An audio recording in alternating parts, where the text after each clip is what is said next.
So tell me, what do you eat when you're out exploring? It's trail rations, right? No, that stuff will turn your stomach purple. What? But I love trail rations. Rizzo's makes them with extra cysty bits. You ought to try something without so many additives. Something pure. Vodka comes to mind.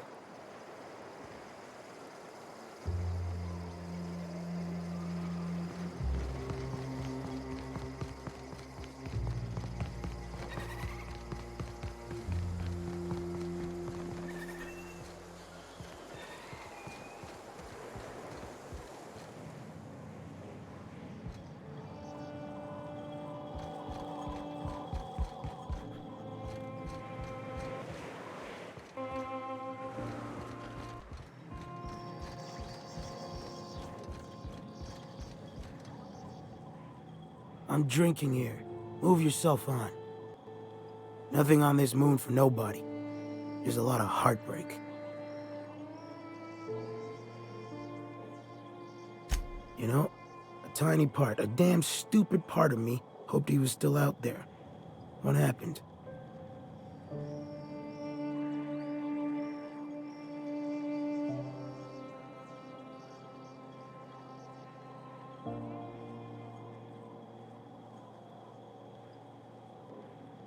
Damn. Well, you find our box of memories?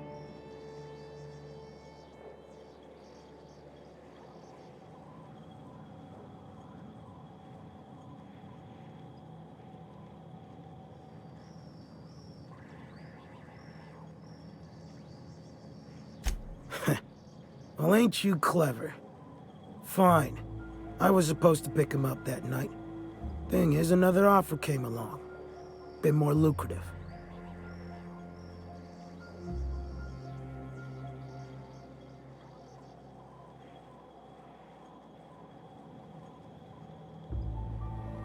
Surely ain't. But it'll buy me some better ones. Look, I like your gumption. I was gonna share the bits, but here's a couple extra. Now go on, even old Mantis passed.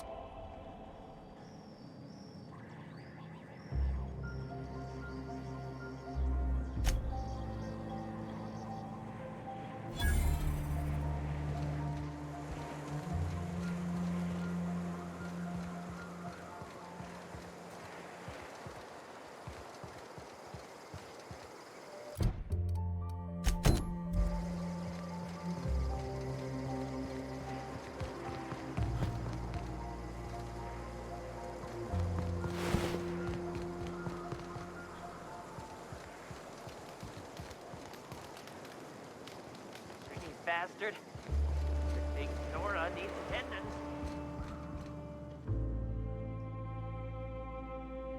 Welcome back. You find anything out there?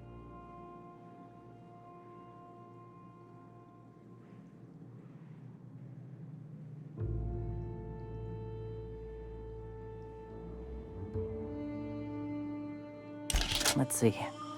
These are old. Looks like correspondences between the pirates.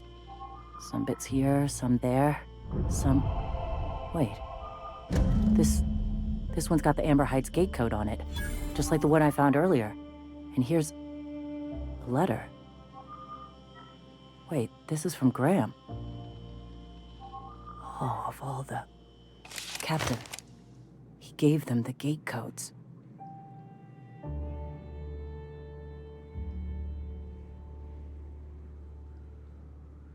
And their families, and all the hired help? I know he's got his head in the clouds, but I always believed there was a core of good there. What the hell happened to live and let live? I always figured Mr. Bryant for a man of character. In the end, though, he was just another name on a long list of frauds. Yeah. He had us all fooled. Now I've got to sort out how to break it to the rest of my people. Thank you for bringing this back, but I need some time. I gotta think. I'll let you know if I figure something out. Hey, you got a minute? I can't believe I wanted to shake his hand. I need a shower. It makes you wonder if being a treacherous, two-timing coward is some sort of contagious disease, or if he was just born that way.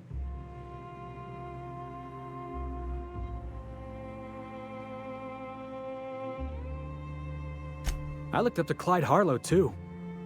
Turns out he was just another fraud, like Graham. At first, I liked what Graham was doing. The Iconoclasts were going to change Halcyon for the better. But then, we found out Graham was behind the slaughter of Amber Heights. How can anybody so morally bankrupt lead a movement to transform the colony?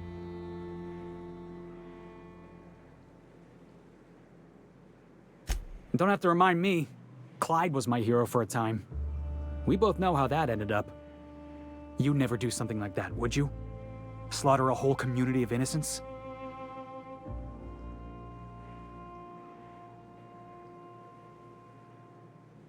I'm sure Graham told himself the same thing. He wasn't the one who held the gun and pulled the trigger. All he did was turn a key. The thing is, that's all it takes. Sometimes the difference between right and wrong is turning a key, or looking the other way, or keeping your mouth shut when you ought to speak up. Let's get back to it. I need to put all this ugly business with Graham behind me.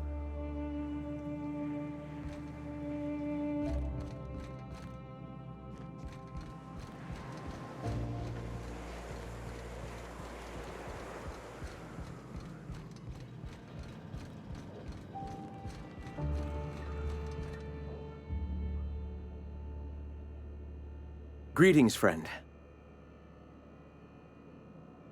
When I founded the Iconoclasts, I did so amidst the ghosts of this planet's past. Since then, many have asked me, why here? Were you involved in the massacre? Was that some gruesome plot to clear a path for my dreams? My response to you is the same as to all others. The death of MSI was an incidental tragedy. I'd have walked this path with or without it.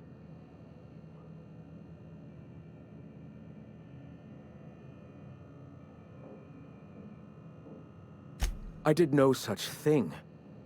Their deaths came in the night while I slept in Stellar Bay. And regardless, we're discussing a past long since left behind. Those ghosts still haunt me. But they needn't curse my people. When the entire colony has embraced our truth, perhaps then the perpetrator will come into the light. Until then, it does us no good to dwell on past mistakes.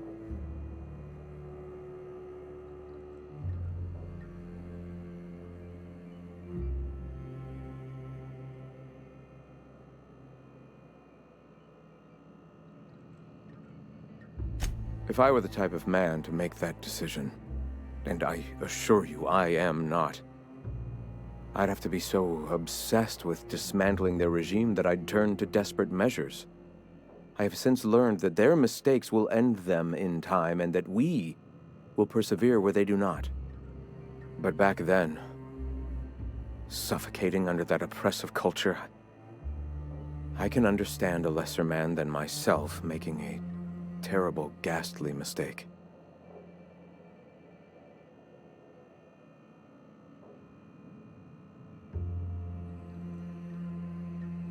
Would you prefer I spend my days wallowing in misery and desperately seeking forgiveness for sins long past?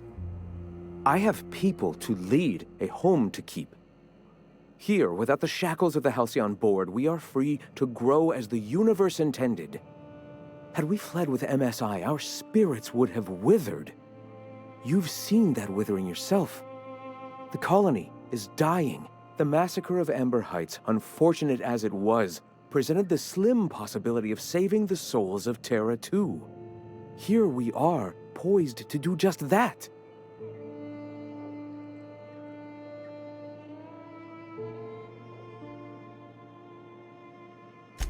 Free will is a double-edged sword, Captain. The universe judges us all. Whether your choices are helpful or harmful to the cosmos is not up to you. Those executives were found to be poisonous to the spirit of humanity. They were doomed, whether by the hands of man or beast, their time was coming to an end. And here I am, a paragon of the eternal truth, leading a society of like-minded people. The universe has found me worthy, despite whatever sins you believe I've committed. Let us speak no more of this, Captain. We have a message to spread and a colony to save.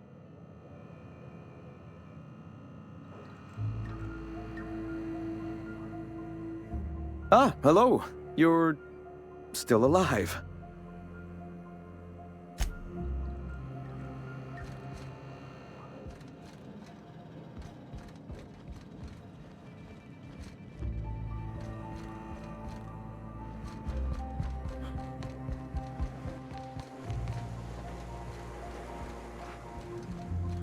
Go take a walk, Captain.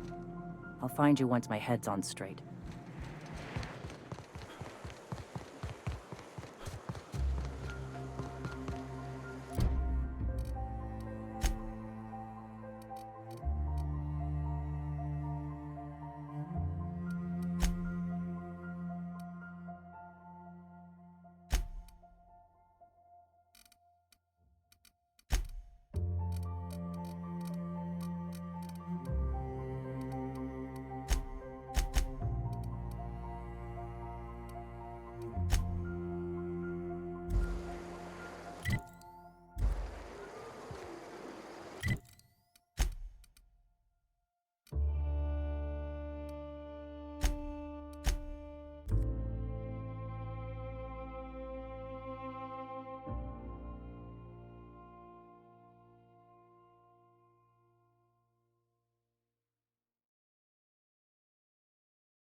Do you hear that? It's the blessed sound of radio silence, which leads me to believe you have sweet, sweet news for me.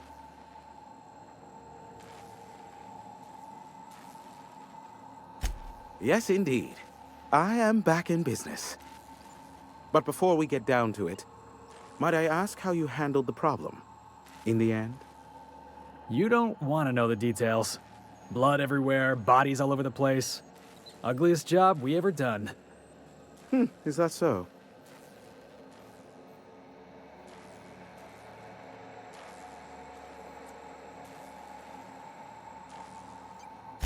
I don't know how. The two are diametrically opposed and impossible to please. But it matters not how you fixed my problem, only that you did. I don't doubt that you are working with Phineas, but my contract specifies I relay any acquired information to the purchaser, and to the purchaser alone. However, to send the data, I will need your assistance in cycling the antenna's receiver, so I can input the needed adjustments.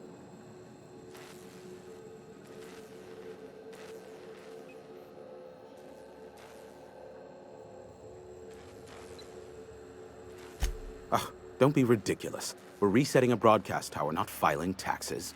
There are no errands, spreadsheets, or rituals involved.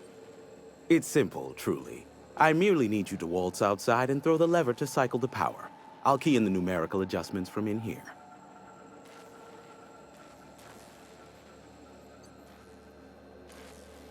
Eternal, no. What is wrong with you? Who would ever design something like that? However, you're welcome to brew me a Rizzo Insta-Coffee from the staff kitchen on your way back. Just step outside, flip the switch, depart forever. Understood? Good. Marvelous. We're in agreement. This is why I stopped helping out around here, you know. It's always throw this lever, shoot that marauder, save my life. Just one thing after another with you. Yeah, we heard you the first time. Let's just get this over with.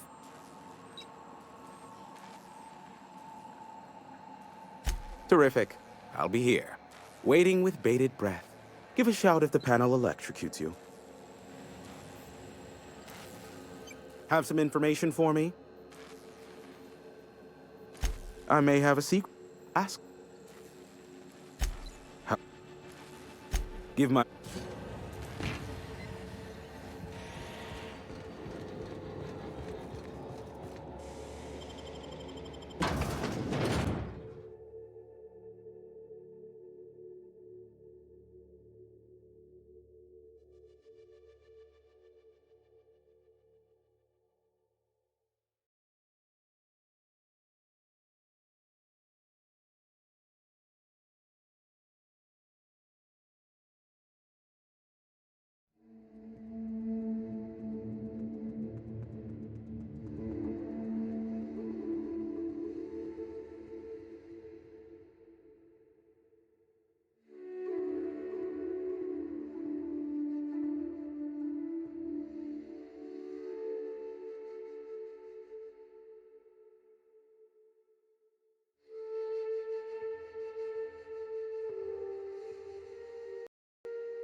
Testing 1, 2, check, check.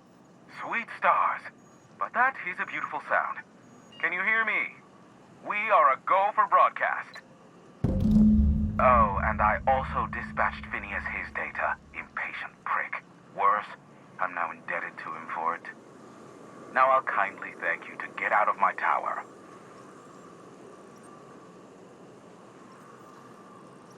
Look, I am well aware that at times I may have the tiniest iota of a prickly exterior, but I must admit I have grown rather fond of you. As Nyoka can attest, I do not form attachments with many. Do take care. Why, he told us to leave without flinging insults at our persons. He really does like you, Captain. What in the void-blasted hell is that?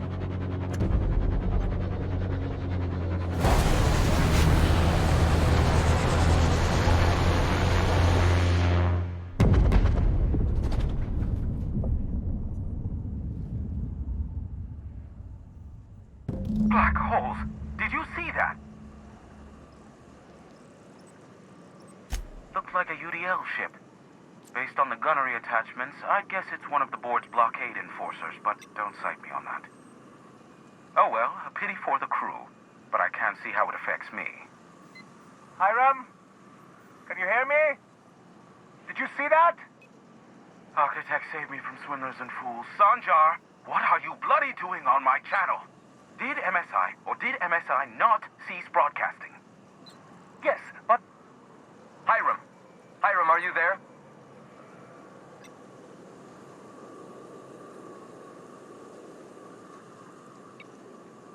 Not without a physical contact waiver. Ah, the good captain. The truth brings us together once more. Our salvation has come crashing through the stratosphere. We need only collect its weapons. Are you mad? That's a UDL gunship. You'd probably shoot your own toes off.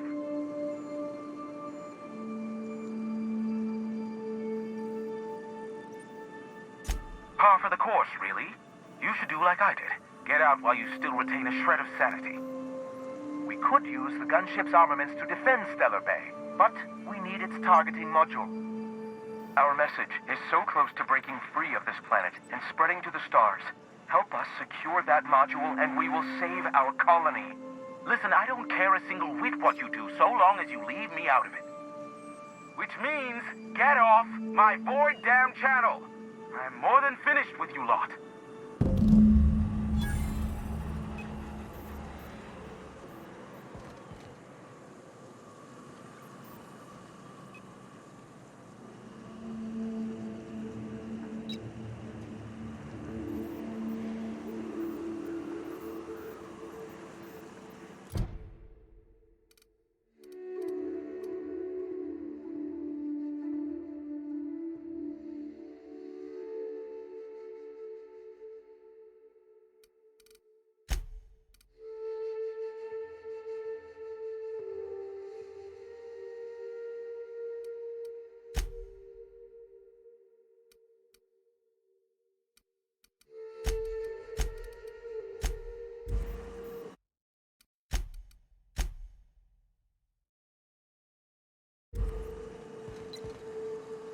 What's up?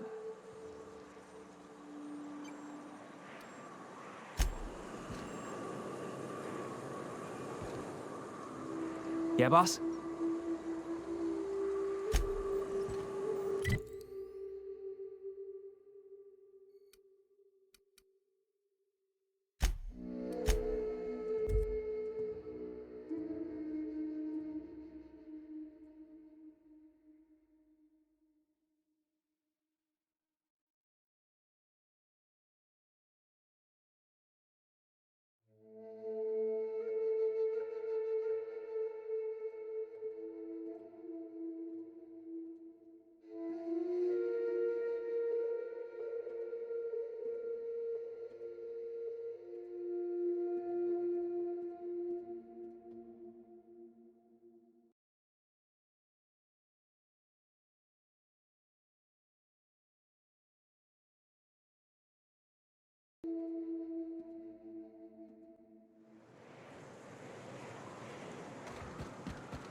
Huh?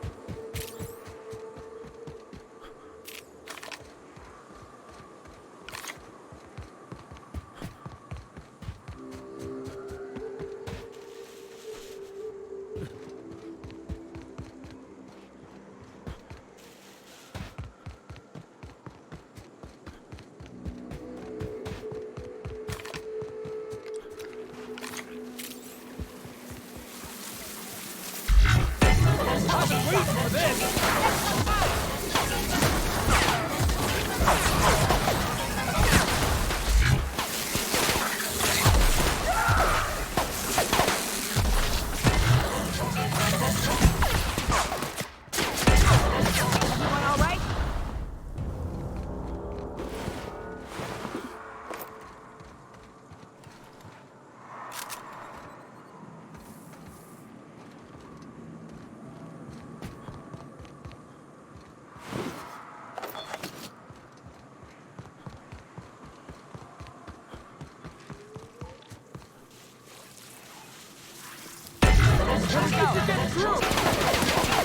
You're going down!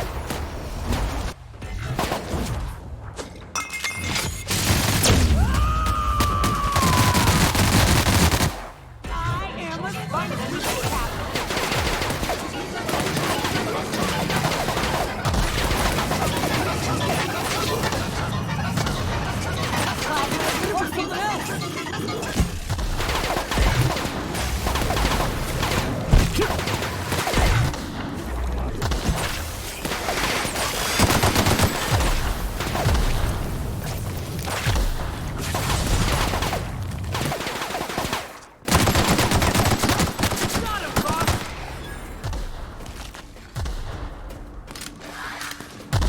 You want some of this? Ah, you like that?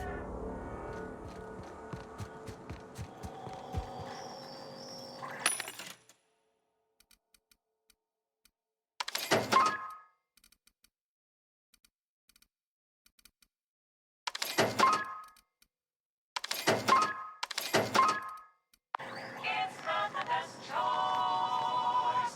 It's Spacer's choice.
Can't keep us out.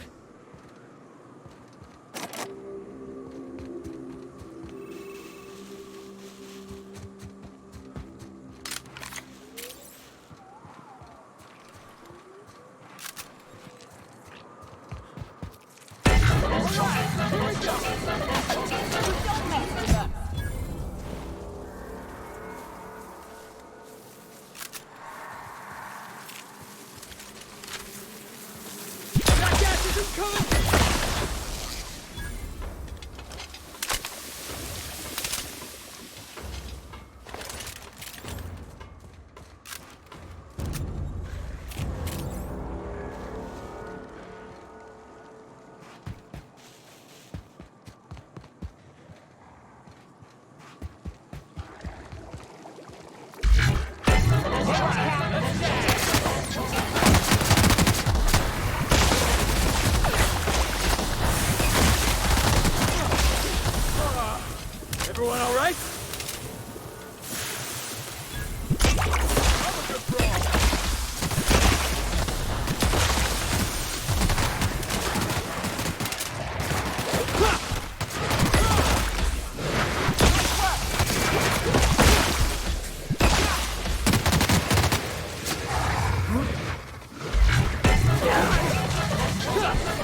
Here we go!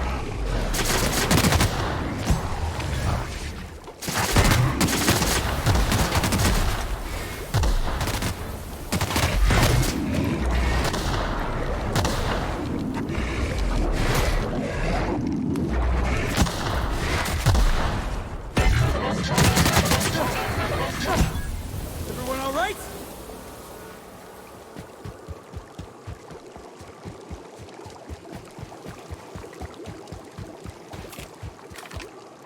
Here they come! Get past that armor.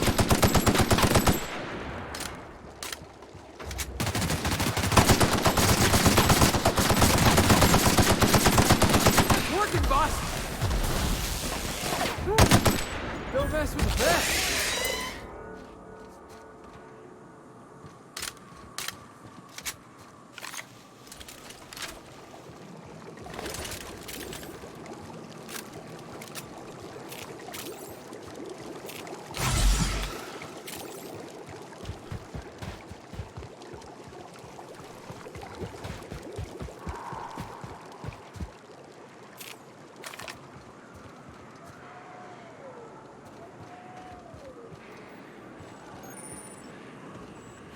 You go on ahead.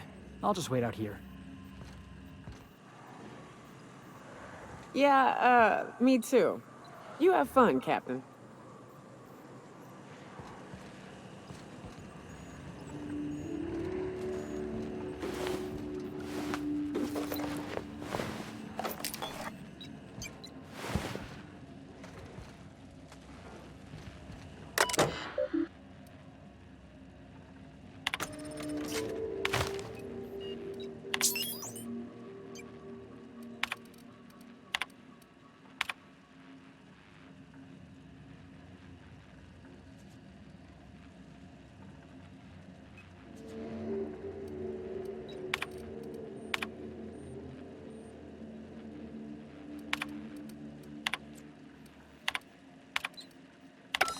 Hello, my name's Jen. I'm the chief engineer on this gunship, and I'd like to let the record show that our captain is a total fucking hullhead. I told him again and again that without fixing our regulators, spinning up the engines are going to blow through our coils and we'll go flying off in a completely random direction. Well, here we are. Thinking we'll hit soil in about 30 seconds. This is your chief engineer signing off for what is probably the last time. It's a shame you can't see this middle finger I'm holding up, because I'm doing it as hard as I can.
Ready when you are.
Hey, Felix. I tried your recipe, you know. You tried my Rizzo's Purple Berry Candy Vodka? Be honest. Great drink or greatest drink? It's a mite sweet for my taste, but it ain't bad.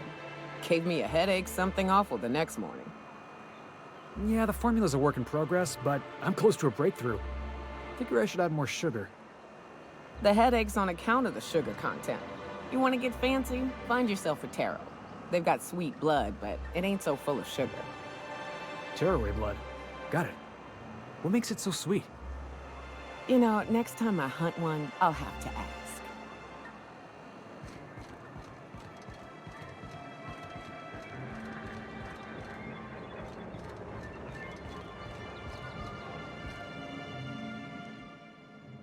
If the Iconoclasts reach that ship first, there won't be any chance for a peaceful monarch.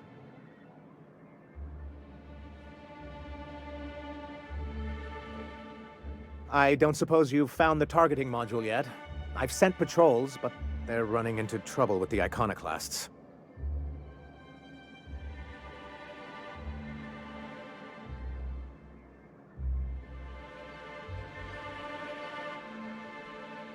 That's surprising. The board's equipment is usually in top shape.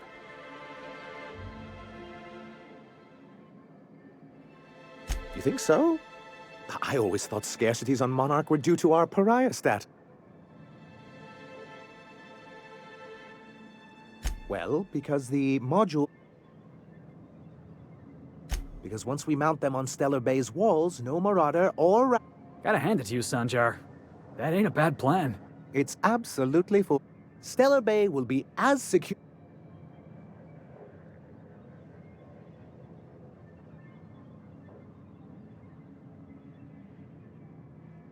The board's own Salvage and Recovery Clause 32B would say differently. And they won't dare challenge us over this.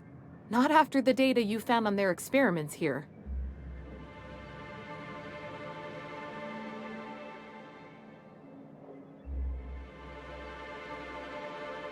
Can you imagine what those maniacs would do with weapons like that?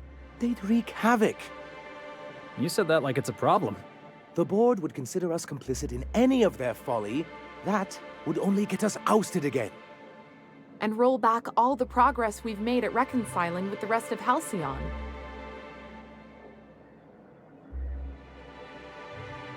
This would be more than a shakeup. Even if they merely sat on the scraps, the threat of a bunch of anarchists holding a gunship would bring the full wrath of the board down on Monarch.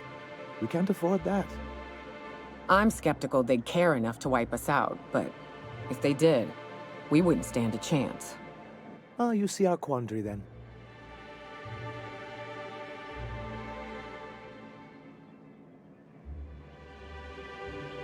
Don't worry. We'll send an engineering team for those later. We'll have to disconnect them from the rest of the ship. Of course, they'll be useless without that targeting module, which is why it's critical that you retrieve it. Which is also why we can't let the Iconoclasts get them. Look, Celia, he's being funny again. I don't think so, sir. Really? Well, I could have sworn... Well, that's not important. What is important is that there's a considerable distance between us and that ship, and most of it is inhabited by Marauders and Raptidons.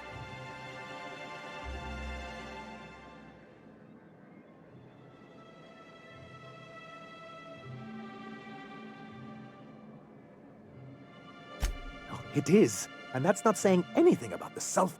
Celia, do we have any... I'm afraid you finished them going over this. Oh, well... Good, because we haven't a moment to lose. They're all mad! And what's more, they left us! I don't see any way for us to work together. Ugh, not this again. Remember what we practiced, sir. Yes. The words in those reviews were very hurtful, but they do not define me. I am a Mantipillar, and my will is my cocoon. I can emerge and become whatever I wish.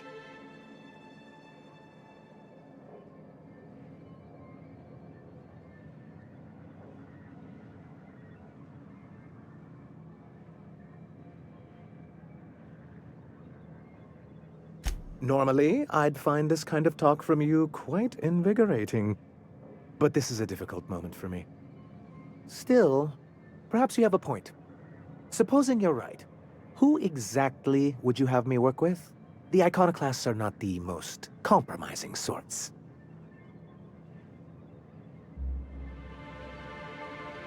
That's an interesting suggestion. I confess I don't know much about her except that she worked for Rizzo. There ain't a body on this planet that can keep a group patched up like she has. I don't know how she does it. I'd be willing to consider it, but I need to see her review first. One can't be haphazard about these things. Besides, if you think her skills will complement mine, then we should see what those skills are. Excellent. Her review would be in the Rizzo offices in Cascadia. Bring it to me, and I'll see if she's qualified.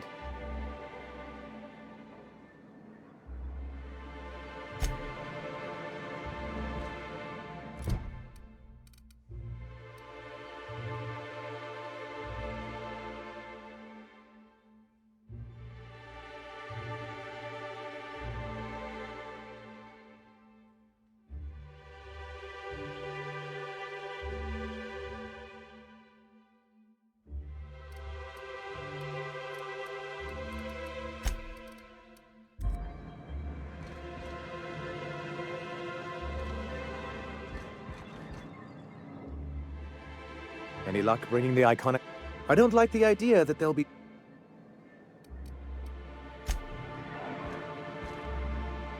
Carry on.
Let's make... That's how it's done, Captain.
Any luck bringing the Iconoclast to the bargaining table?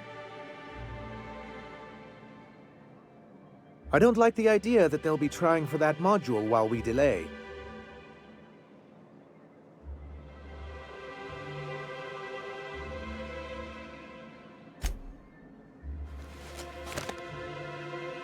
Very well. I can't promise anything, but let's see what we have here. Well, it seems like she's actually very qualified. If it weren't for her, I'd wager the Iconoclast would have died off a while ago. I wasn't expecting to say this, but if you can put her in charge and convince her to agree to a meeting, I'd be willing to discuss terms.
May the eternal truth guide you.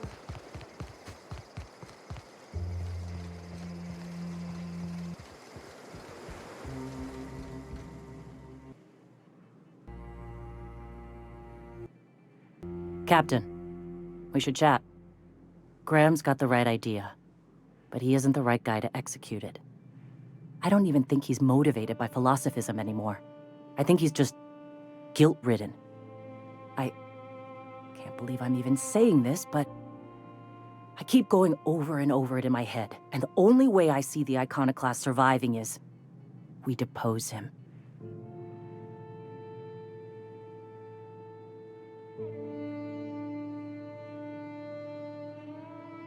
Yeah. Hell, most of our people listen to me already.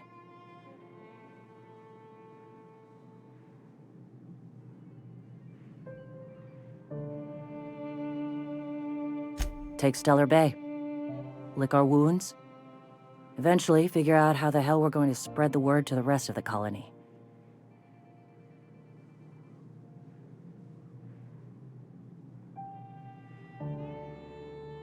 I'm going to confront him. Can I count on your support? Okay. Deep breaths. This is what's best, Sora. Time to save Monarch.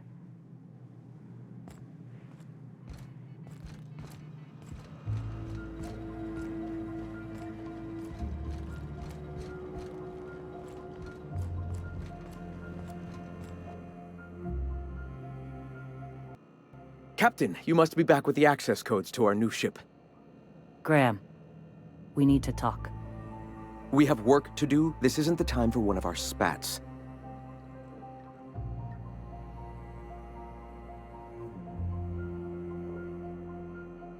Stand down. I'm afraid I don't understand, Captain.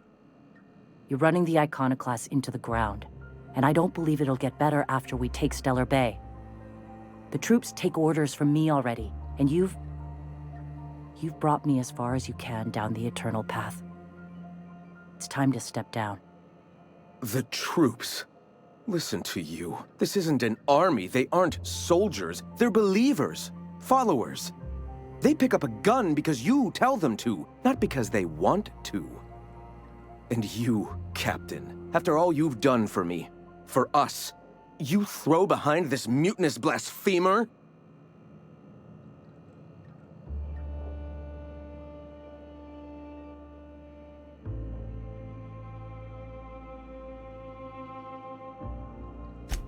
I can and shall.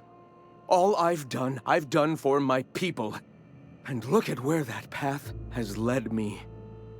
I built this movement from the ground up. I've brought freedom to Monarch, and all these years later, we're still free. I joined because I believed that you were in it for the Iconoclasts. That you wanted nothing more than to bring freedom to Halcyon. That you were selfless. But I know the truth now, Graham. I know what happened in Amber Heights. You didn't start this movement because you wanted to save us. You wanted to save yourself. No.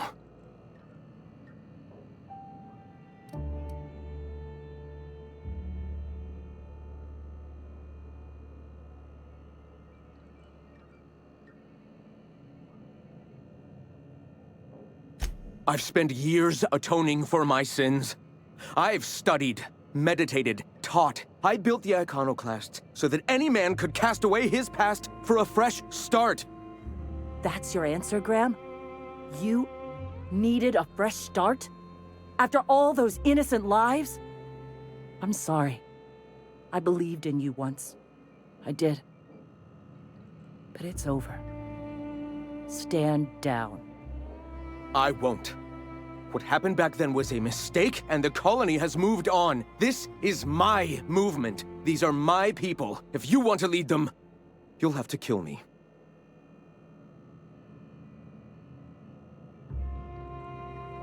Please, don't make me do this, Graham. If this is where my path ends, I accept it. But as long as I draw breath, I will not abandon them. So be it. Heads up, boss! The last of them.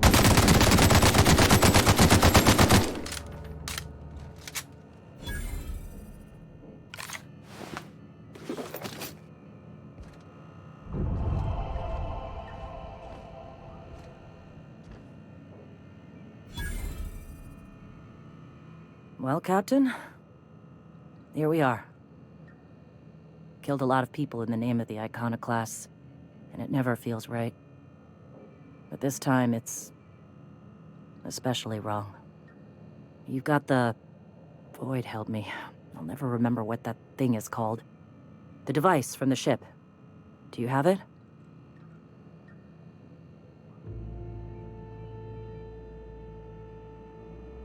I've thought about it, but I think we're too far gone. Pulling Carlotta's support was crossing a line.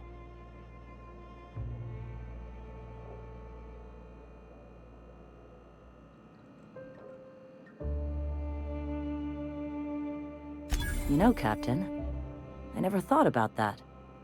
Maybe he could be taught the eternal truth. Spread the message from within the corporations. All right. If he's willing to talk, I'll give him a chance. Well then. I've got to prepare a few just-in-case measures. But when you're ready, let's meet at the old OSI church outside Stellar Bay.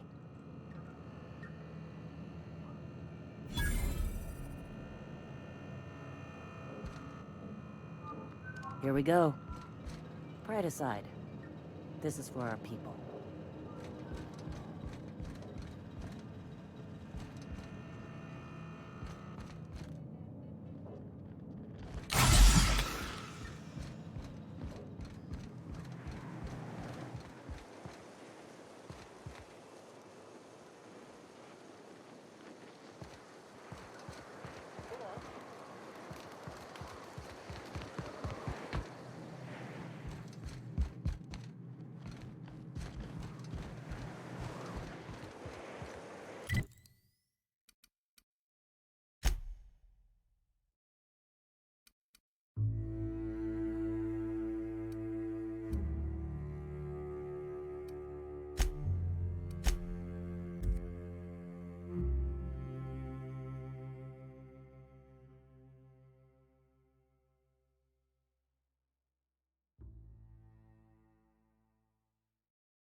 hope you know what you're doing.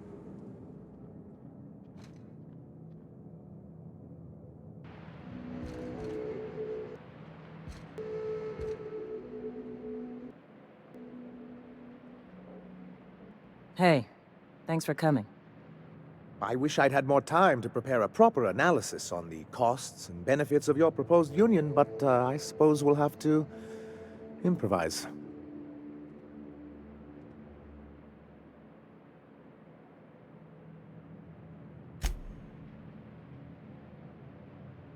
Gotta admit, I really thought I was walking into a trap here. I'm ready. If anybody can get these two shaking hands, it's you, boss. Sanjar, Stellar Bay's got food and walls. And my people need both. If you'll have us, we're willing to share the space. Do you have any idea what that would cost? Why, drawing up the budget alone is going to take weeks.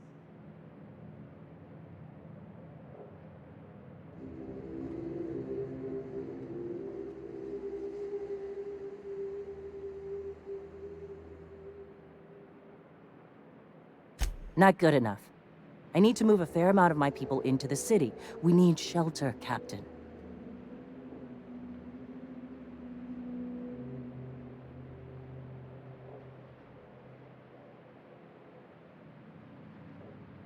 Suppose some of our healthier folk could offer aid.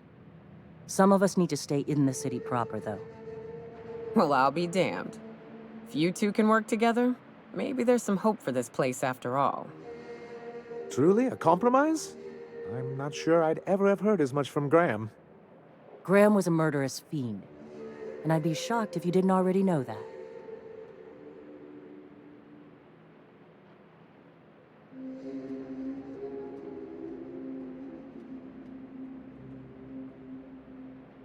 Void take his agreement. He stood by and let it happen. This feels like one of those times when everyone at headquarters but me is laughing at something, but you two aren't laughing. Amber Heights, you haulhead. 10 years ago, Graham had all those people killed. What?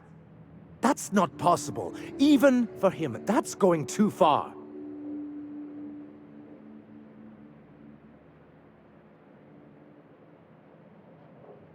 But that means... I had no idea, I swear. Look, we were both fed up with corporate leadership, but I never guessed he'd do something like that. I buy it.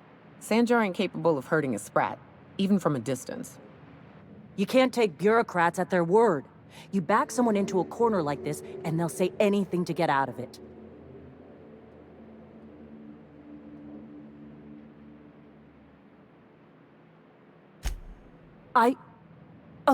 Okay. You're right. Sorry. It'll take me a while to get over losing Graham. You know, I felt the same way years ago, when he first left. You know, there was something magnetic about him that let you ignore the things you didn't want to see. But surely you know what that's like. Yeah, I do. Okay, if you're willing to house and supply some of us, I'll have our more capable soldiers help out.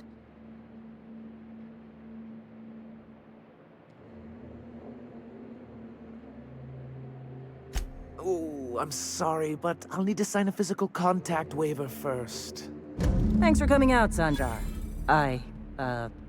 Guess I'll see you at Stellar Bay. Gotta be honest, Captain. Never thought I'd see the day.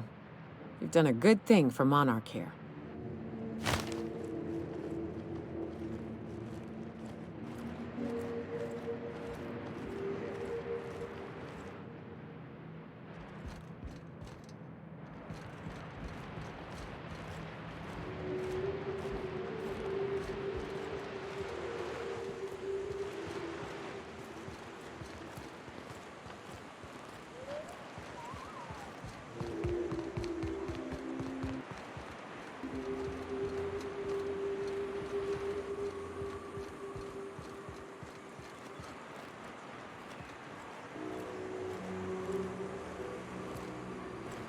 Hey.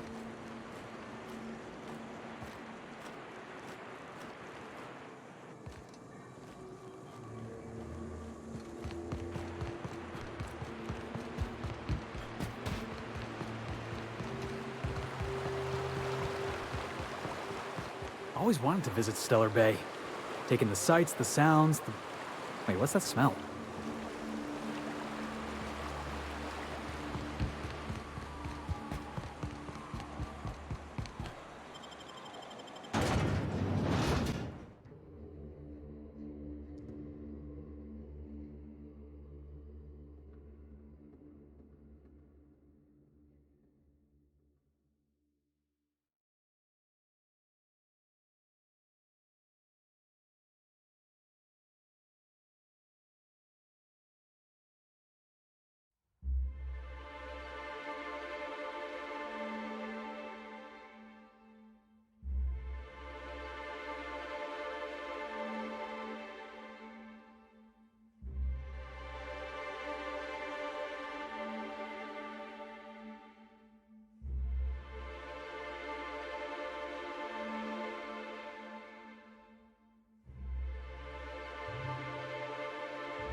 I must thank you for your excellent recommendation regarding Zora. She's most capable.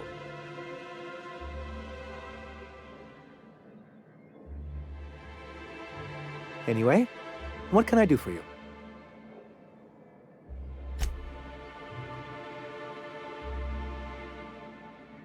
Quite well. As a matter of fact, Zora is proving most capable. You should see the way she pounds the table and gets straight to the point. It makes for some rather exhilarating meetings. I know I had my concerns initially, but your instincts were right. Zora and her compatriots have become valuable and productive members of our community. And since we're back in the board's good graces, we've got real growth prospects to look forward to. What can I do for you?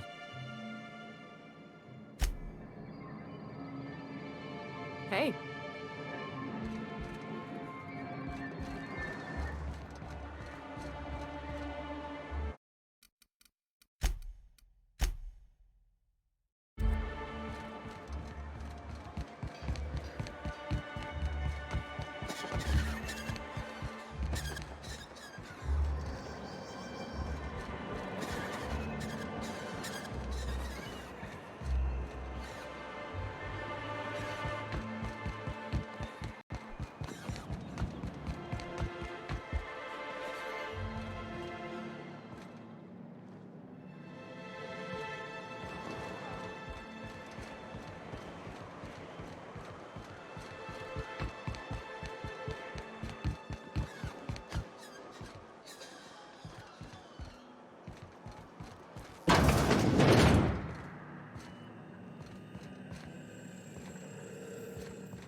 Velma seem out of sorts to you? She's always cranky. No, I mean...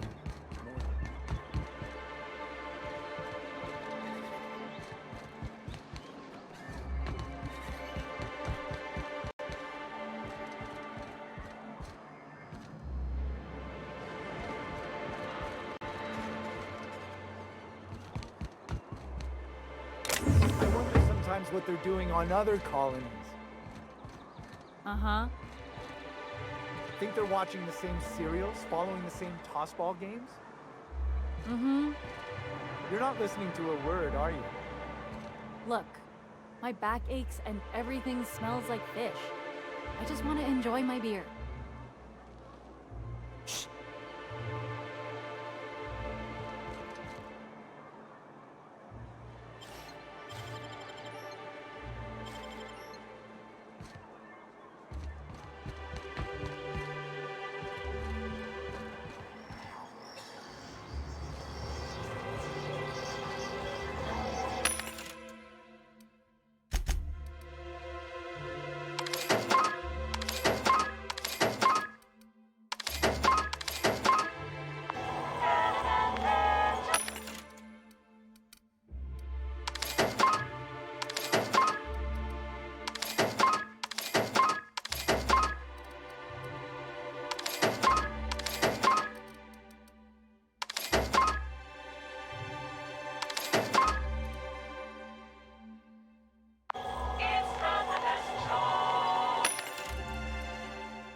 You think maybe you could get some of your friends to land here too?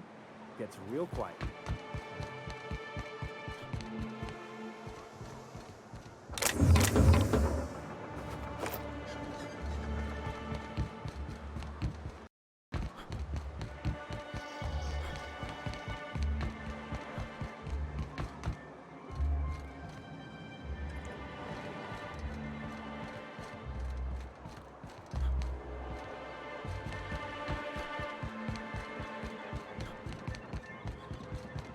So, Nyoka, I tried your suggestion.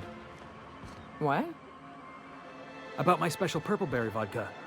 You said I should throw in a dash of Terra Ray blood. So I did. Oh.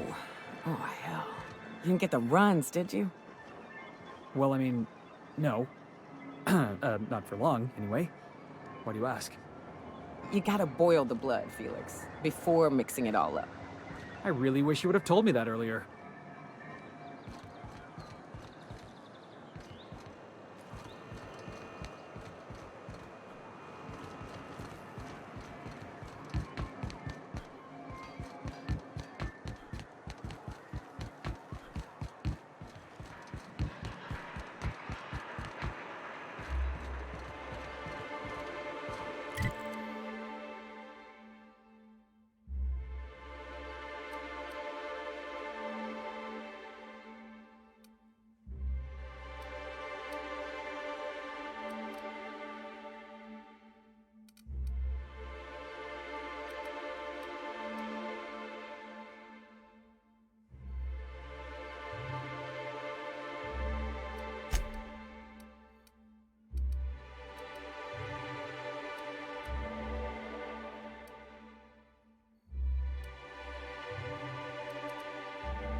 Feels like these walls shrink a little every day. I sure hope not, or we're in big trouble. Don't you ever get tired of being cooped up here? Nothing ever happens. Even the tossball scores we get are weeks old. Boring is good. Boring means safe. I'll take boring over Amber Heights any day.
Welcome back, Captain. How can I be of assistance?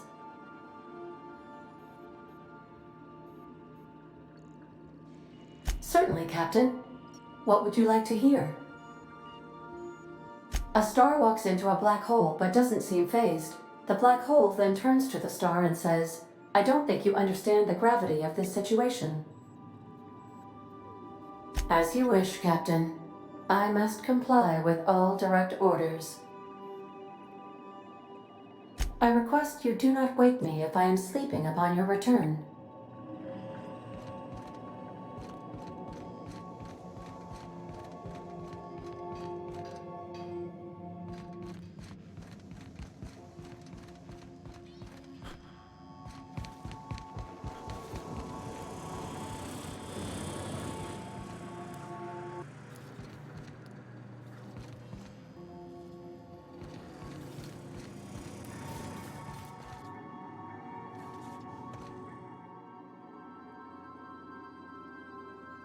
I find myself marveling at the complex simplicity of the Fibonacci spiral. I'm sure you know what that's like. Something vexing you, Captain?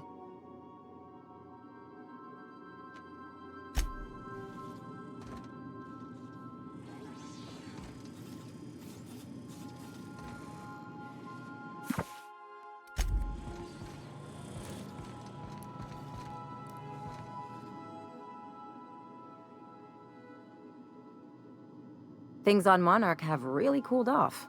I didn't think MSI and the Iconoclast would ever talk. Outside of shouting four-letter words, I mean.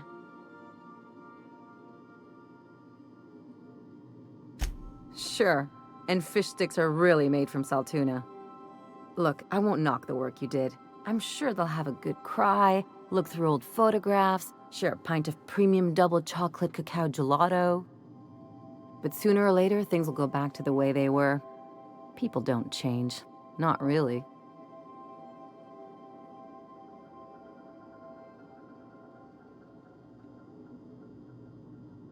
Just being realistic. As long as they keep their business on Monarch, their situation's got nothing to do with me. Anyway, I'd hate to see you get broken up if this thing between them doesn't last. Hey, let's not make this out to be more than it is. Anything else?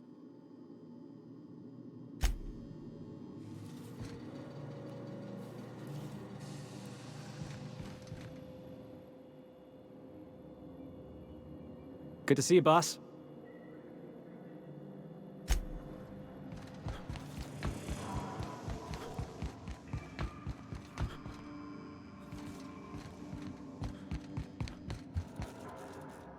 Would you like a reminder on when your next shower is scheduled?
could probably spend years fixing this boat, stem to stern.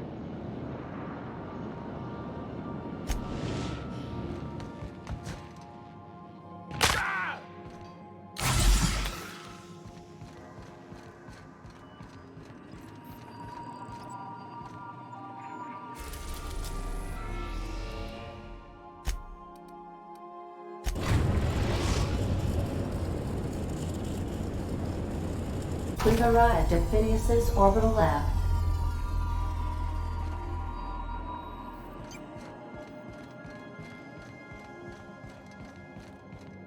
Please avoid damaging yourself or others while you are out.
I'd clap you on the shoulder if I weren't behind a wall of bulletproof glass.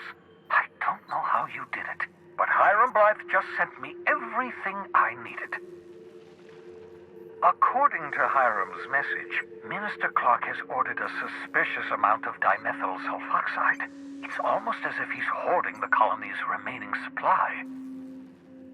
Typical elitist, hoarding supplies during a time of scarcity. Once I have those chemicals, we can revive the Hope's colonists and put some decent people in charge. So, good news. You're going to Byzantium and stealing those chemicals. Exciting.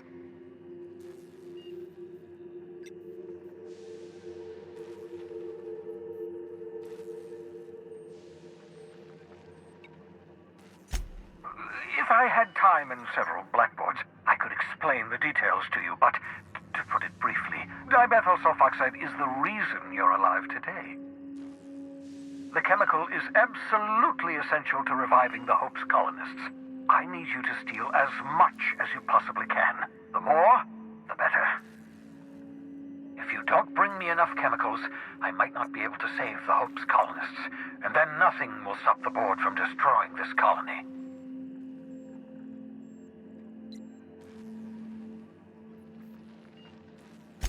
Oh, I understand it must seem impossible to you. Infiltrate Byzantium, the crown jewel of the colony, steal a batch of rare chemicals from a heavily guarded estate. In order to do the impossible, you must first divide it into a series of smaller, less impossible tasks.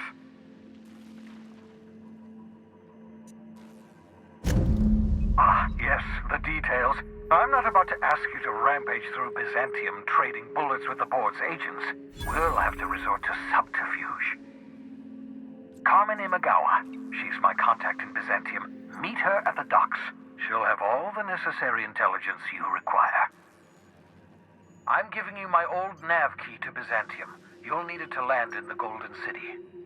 Remember, you're looking for dimethyl sulfoxide. Big green bubbling vessel with a warning label. I'll take as much as you can find.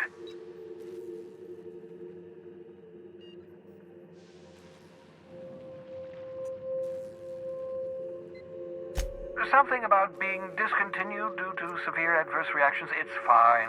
You'll be stealing the chemicals, not ingesting them. You can trust her if that's what you're asking. Imagawa is the finest special agent in Byzantium that money can buy. My money, anyway. Of course, of course. What's on your mind?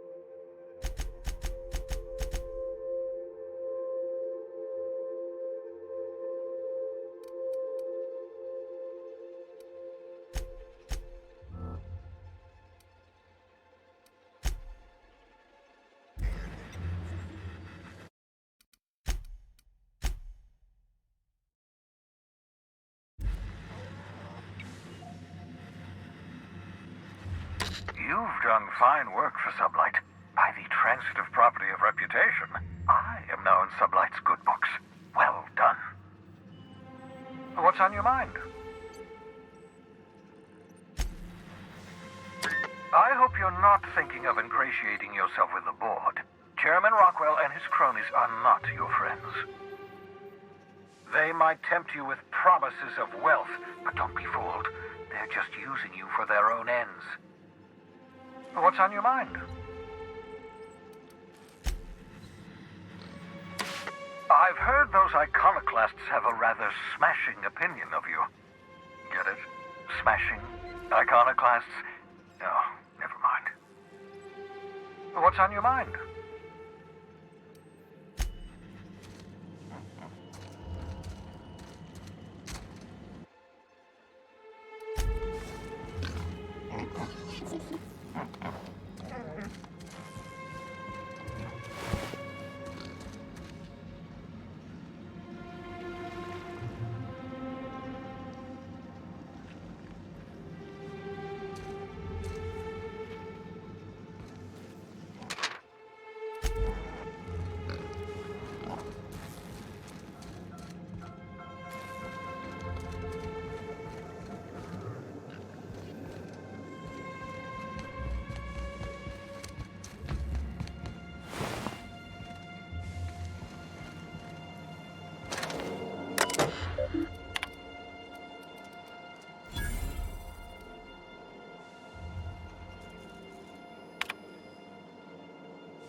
What's up?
I understand we have decided to continue supporting the outlaw scientist, Dr. Phineas Wells. Welcome back, Captain. How can I be of assistance?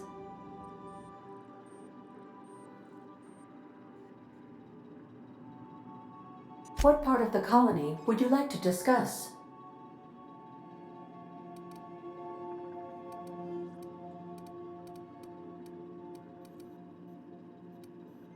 How can I be of assistance? See you soon, Captain.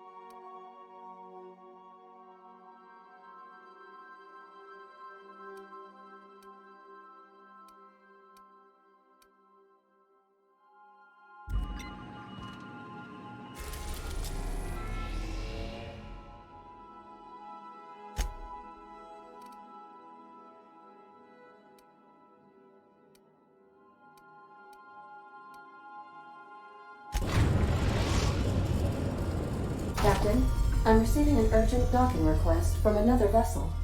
Greetings from the Halcyon Parcel Service. Delivery is guaranteed within standard margins of certainty. I've got a special delivery for Alex Hawthorne of the Unreliable. With your permission, I'll see it transferred to your ship.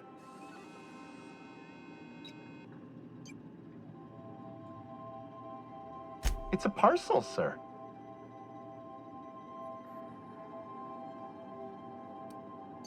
This is the Halcyon Parcel Service. We don't deal in packages. I am contractually obligated to deliver my cargo to the captain of the Unreliable under pain of fines, imprisonment, and censure by my superiors. That's the HPS difference for you. Service with civility. Stand by, Captain Hawthorne. An HPS certified distribution technician has deposited the parcel into your cargo hold in accordance with hazardous waste disposal procedures.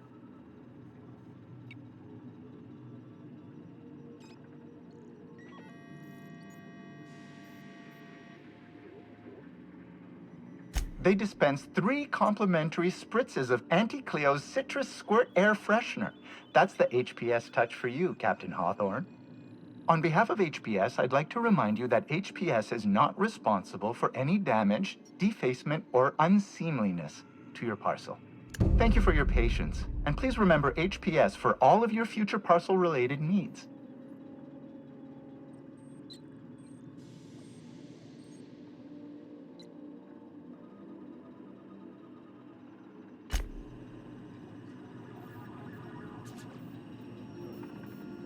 Welcome back, Captain. How can I be of assistance? I'll be here.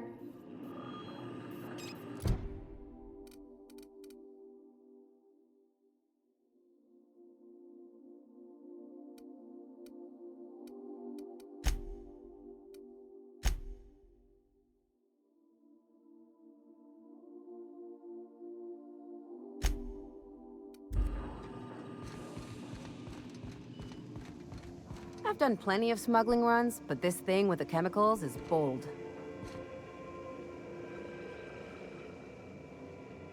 Since we're in Byzantium, there's something I've been meaning to do.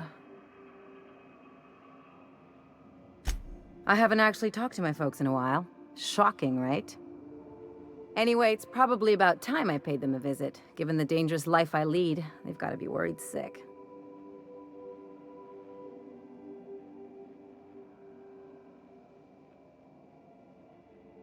Which brings us to where we are today, several messages and a few years late. See, I'm originally from Byzantium, born and raised. I know that probably comes as a big surprise.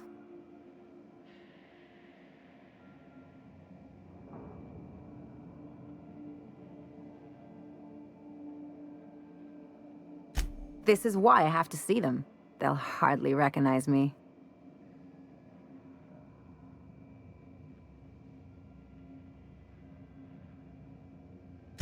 Reconnect is a strong word. And, I was thinking you'd come too.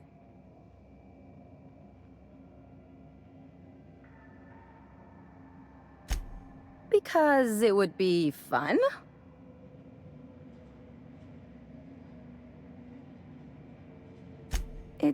Well, they know me as Marilyn the Surgeon. They don't know Ellie the Pirate Sawbones. But you're authentic rabble. True riffraff. When they see you, they'll get it.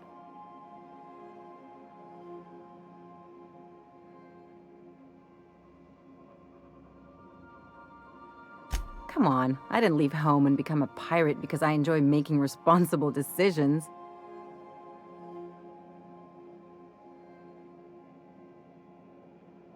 Of course not.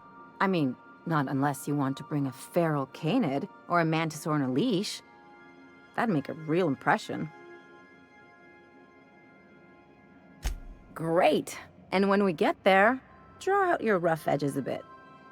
If you've got an outfit you haven't washed in a while, maybe one with some blood stains, wear that one.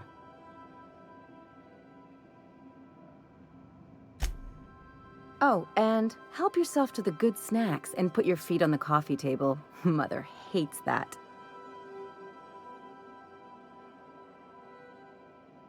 That's the idea. Anything else?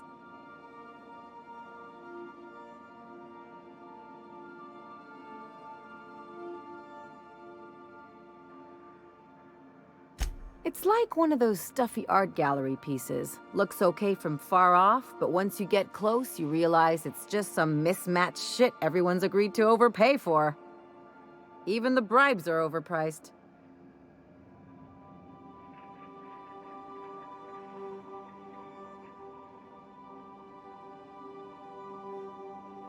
Don't trust anyone, don't touch anything, and whatever you do, don't show your teeth when you smile.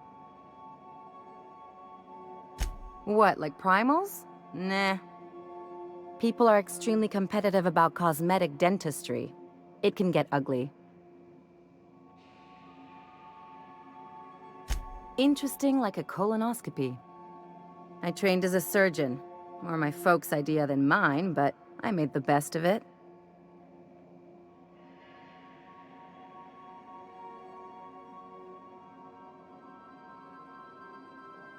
Hey, it's not all it's cracked up to be.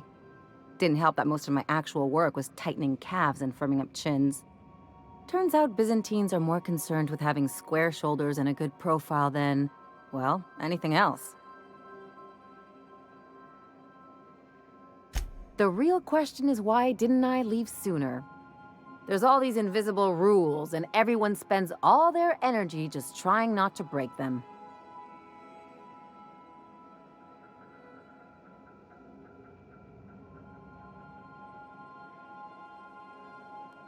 Call it what you want, it sucks. I was a top-tier surgeon, but I could hardly open a pack of gauze without 10 people signing off first.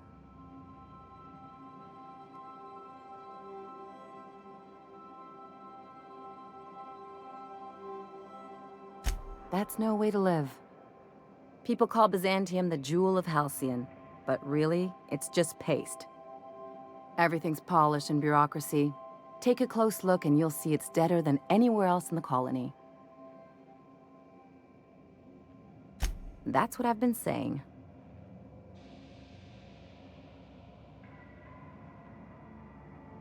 I sure hope you negotiated for a raise with this Phineas guy. Uh-huh. Sure. Everybody's got an angle. I'm just wondering what yours is.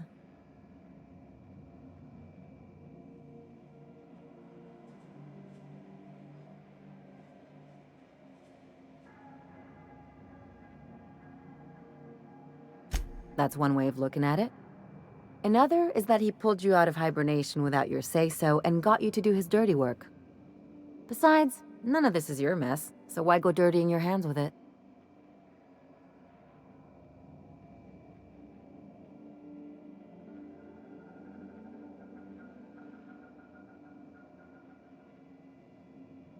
Guess I hadn't looked at it that way.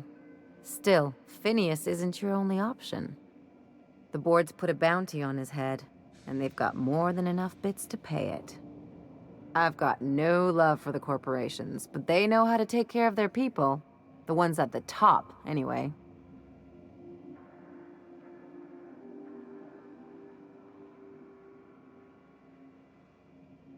Don't think of it as being a lackey. Think of it as doing a job and getting paid really, really well. I know you want to save the day, but don't forget to look after yourself. No one else out here's going to.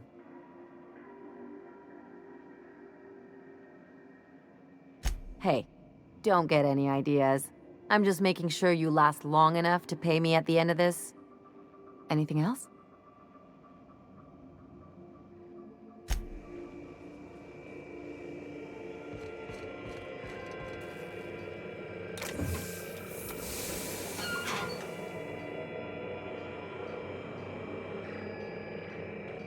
Hawthorne, if you're getting this, something's happened to me. Got mixed up in some shady business on Gorgon. Should've known better. But I landed on something big. And now this job's an itch I can't stop scratching.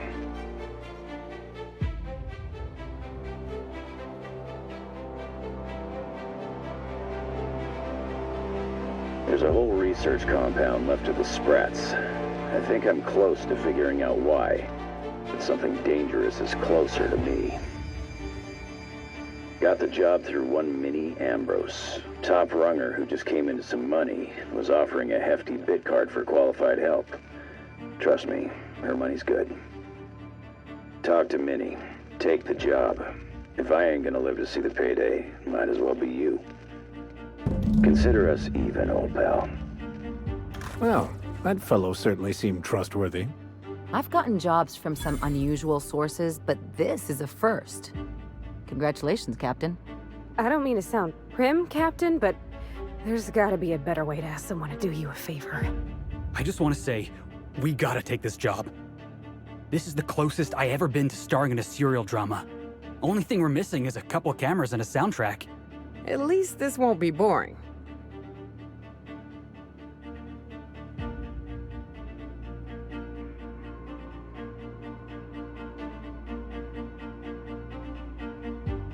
Lucky Montoya owed Captain Hawthorne a considerable debt.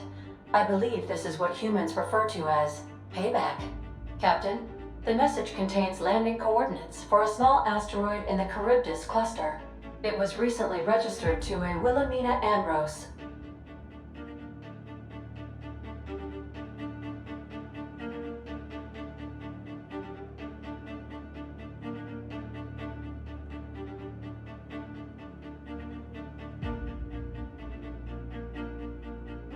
Now, I, for one, was hoping to do the exact opposite of that.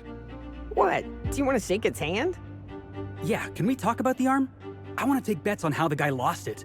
My money's on cannibals. That ain't really that fella's arm, right? It's gotta be a dummy. Or a toy? Well, I'm not cleaning it up. Cleanup service request processed. Disposal of human arm from the Unreliable's cargo hold will commence in the immediate future. Simulating disgust. How distasteful. Humans eat there. I'm not touching it. Etc.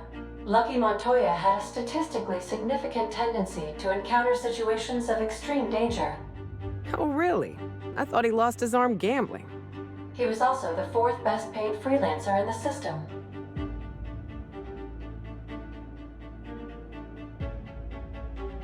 There are several hundred freelancers operating in Halcyon. Considering the numbers, Mr. Montoya ranked among the top percentile. This had less correlation with his measured aptitudes, which rank at or below average, than with a pattern of fortunate circumstances.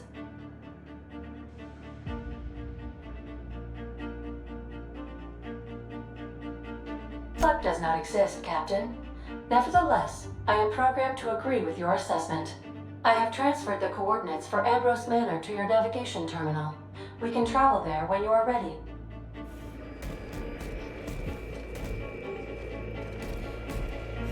Hawthorne, if you're getting this, something's happened to me. Got mixed up in some shady business on Gorgon. Should have known better. But I landed on something big. And now this job's an itch I can't stop scratching. There's a whole research compound left of the Sprats. I think I'm close to figuring out why. But something dangerous is closer to me. Got the job through one Minnie Ambrose. Top runger who just came into some money and was offering a hefty bid card for qualified help. Trust me, her money's good. Talk to Minnie. Take the job. If I ain't gonna live to see the payday, might as well be you. Consider us even, old pal.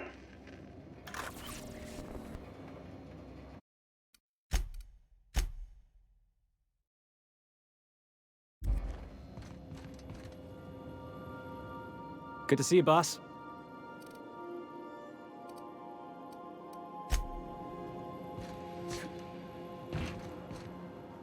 Hey, Cap.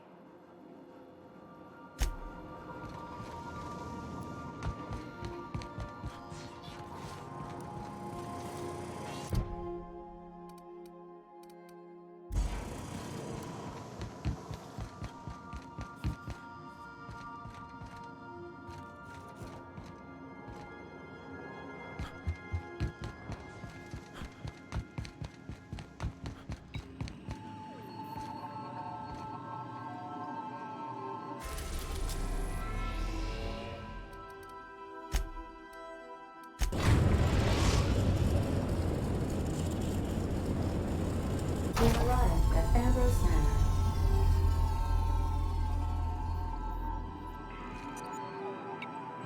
Welcome back, Captain. How can I be of assistance? May luck be with you. Of course, as I am sure you are aware, luck does not exist. But it seems to comfort humans to believe they possess good quantities of it.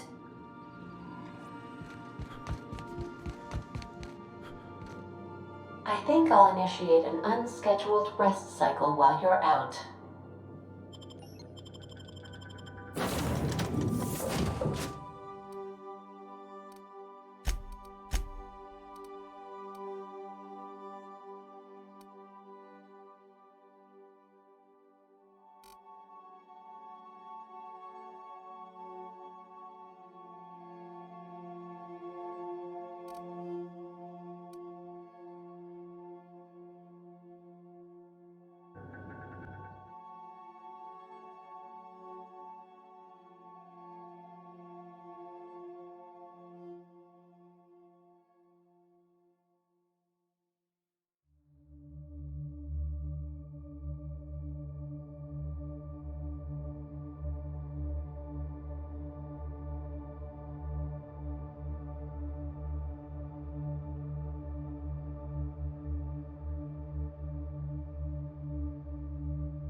Welcome to Ambrose Manor.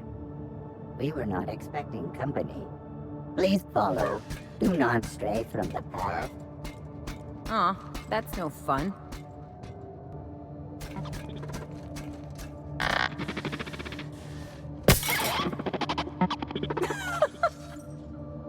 You gotta admit, that was kind of funny.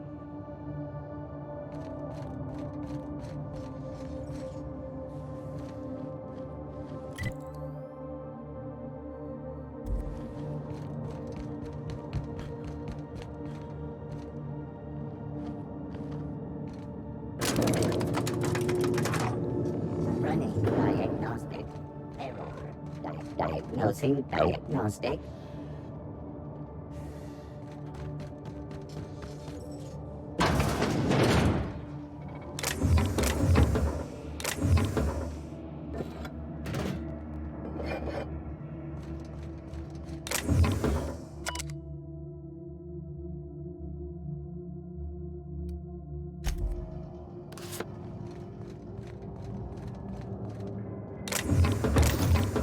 I can take a hint.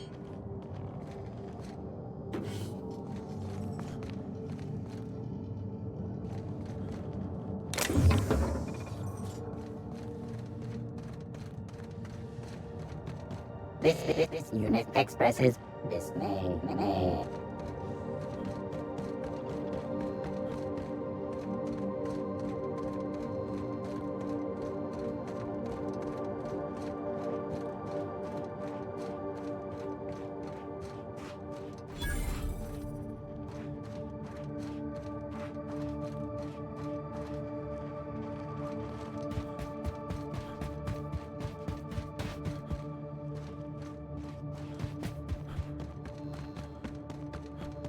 Wow, Ambrose Manor.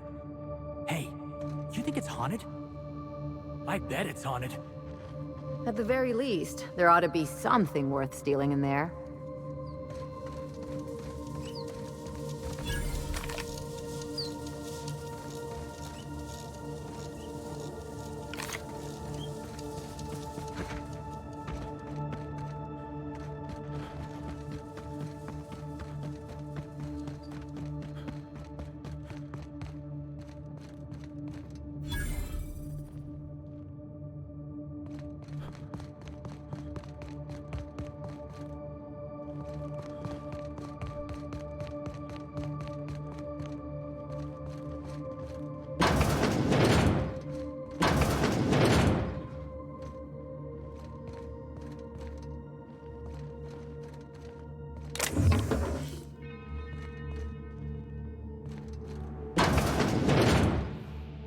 Okay, maybe not.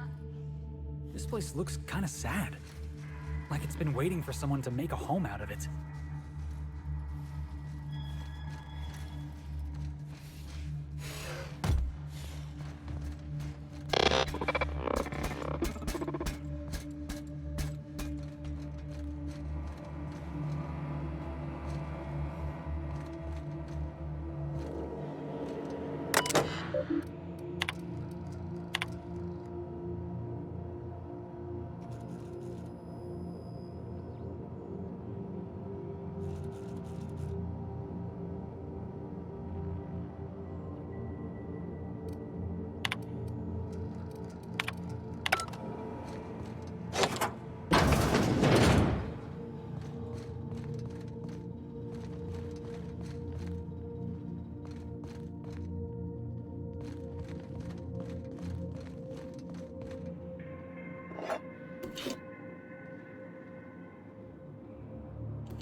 whoever you are.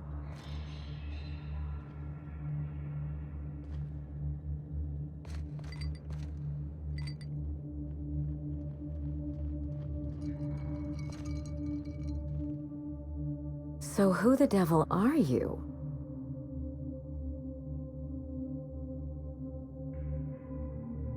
You don't say. Well, make yourself at home, Captain. I'm sure we have much to discuss. Do you see that glowing chunk of space rock? That's Gorgon. My birthright, my burden, and the bane of my existence. I hate to drink alone, and this is my third. So join me in raising a glass. To Gorgon.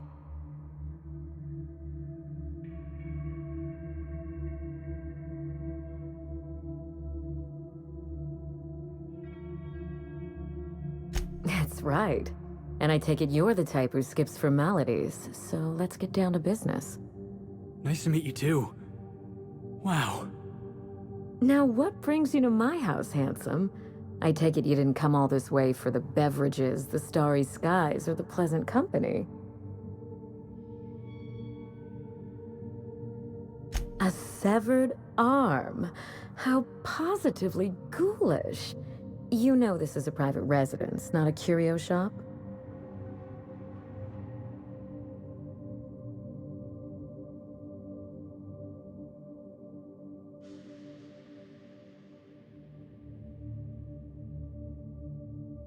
Really? Huh. Now this severed limb, did it have dark hair? Rugged knuckles? Chewed fingernails? A gunslinger's calluses?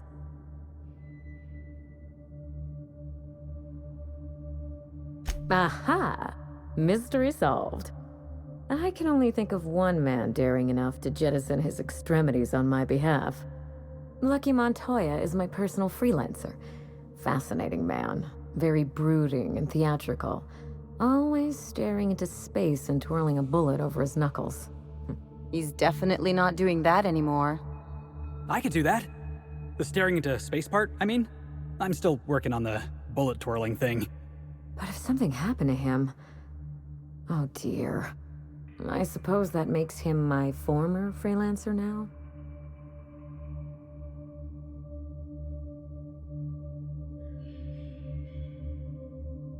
You suspect foul play? Interesting. If we're being honest, I haven't given it much thought. What a time for his luck to run out. We were in the middle of something grand, and I really can't afford another setback.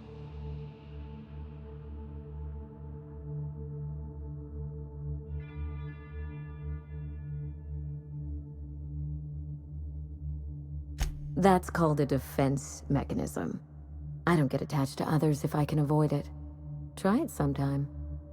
How would you like to be my new freelancer? There's been a recent vacancy, and I think you're well suited to the job. Remember, play hard to get. That's negotiation. I could get used to people offering us a job at first glance. Usually they just squint at us all suspicious-like. Or reach for a pistol. I'm looking for someone rough around the edges.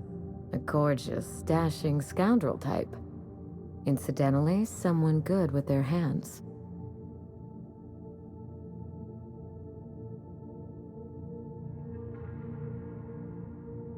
The man lost an arm. What are the odds of that happening twice? Of course, Gorgon is a treacherous place, and my own family's involvement with it has been fraught. Allow me to lay out the facts, and you can decide for yourself if you want to be my chief investigator. My mother, Dr. Olivia Ambrose, worked for Spacer's Choice at the Gorgon Research Facility. She was brilliant, the top scientist in her field, until tragedy struck.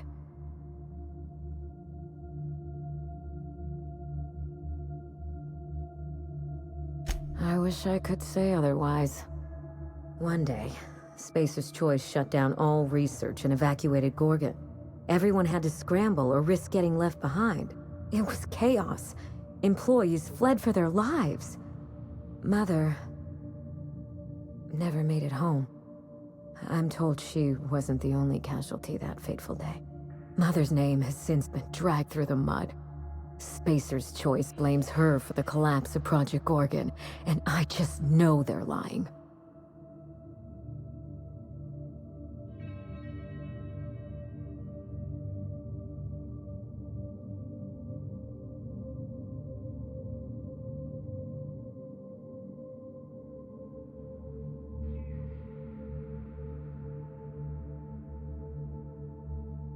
Everything you can imagine and more. Dereliction of duty, circulating anti-corporate memos, taking longer than average coffee breaks. The list goes on. Mother would not have allowed Project Gorgon to fail. Something happened on that asteroid, and my family took the fall for it.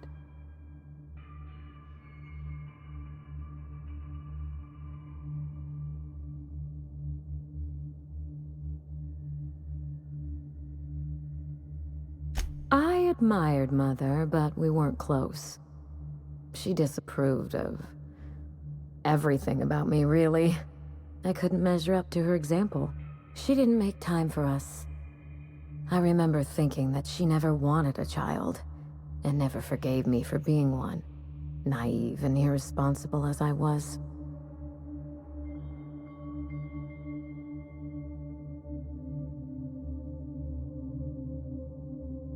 I don't know what would have made Mother happy. After a while, I stopped trying to find out.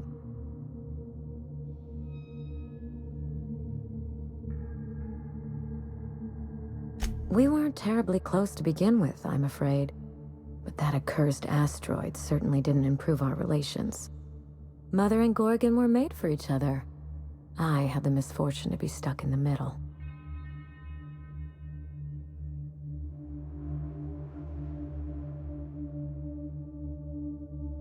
We start where all of this began. With Mother. Whatever happened on Gorgon wasn't Mother's fault. I simply need the evidence to prove it. We're going to drag the truth, kicking and screaming, into the light. Even if it means bringing ruin and humiliation to Spacer's Choice. All the evidence I need should be in Mother's journal. You can find it in her office on Gorgon, in the heart of the old research facility.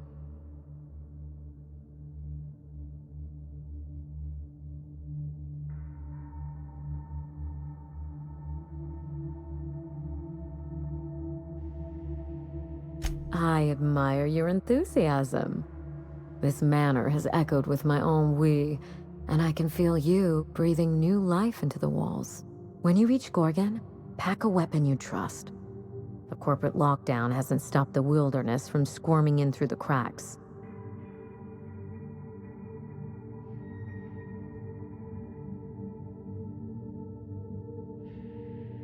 I've never understood why, but Gorgon is teeming with marauders. They almost seem drawn to sorrow and misfortune. Then there's the test subjects, those who survived anyway. Ravenous creatures left behind like so much salvage.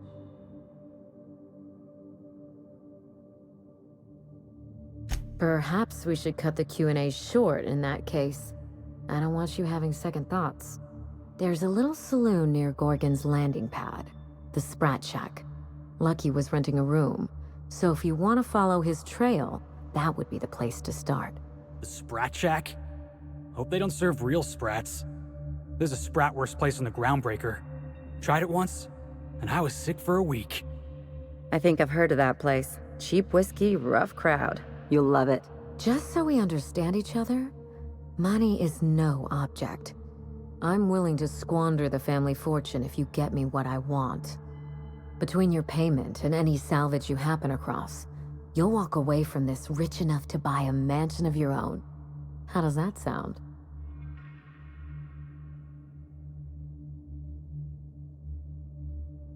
The cash? No one's ever done this before, and the only person who tried is a corpse. Believe me, that's enough. Here's your nav key, Captain. Safe travels.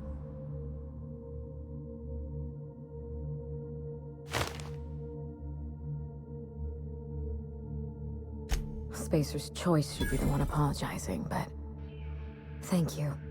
Sincerely. A word of advice before you go, Captain. Trust no one. Mother's office is in the heart of the Gorgon facility. You're free to salvage anything that isn't nailed down. I only want what's mine. It's not theft if she's giving us permission. Hey boss, what's our policy on getting to know our clients a little better? You think she'd appreciate some company?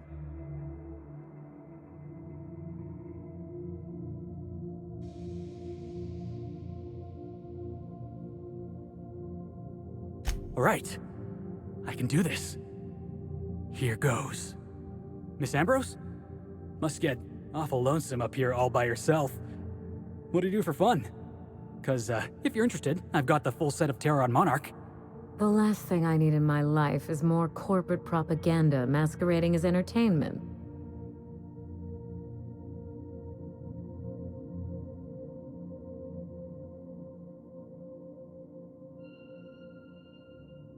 He is? Oh dear. It's been a while and I'm out of practice. You seem very nice and very pretty. And I'm sure there's a wealthy heiress out there who'd be extremely lucky to run away with you. Alas, it isn't me. Are we in agreement? Hey, no problem. I figured it was worth a shot at least.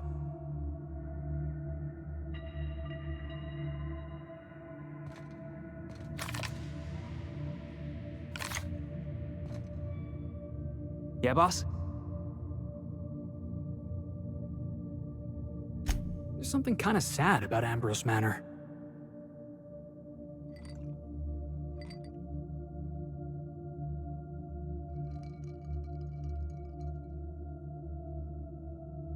You ever watch The Masked Marketeer?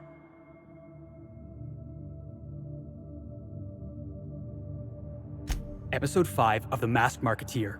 First appearance of a recurring villain. Big ol' galoot, built like one of those industrial-class garbage compressors. His name? Tiny.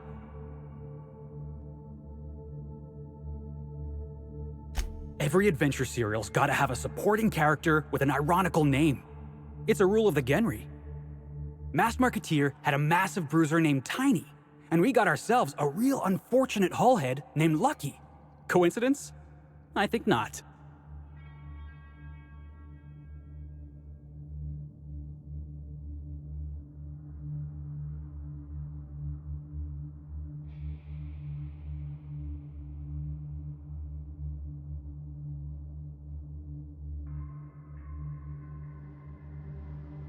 Exactly.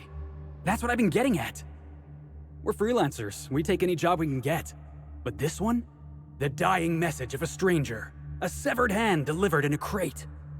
Let's just say it beats flying around the colony running errands. So, of course, I'm gonna be excited.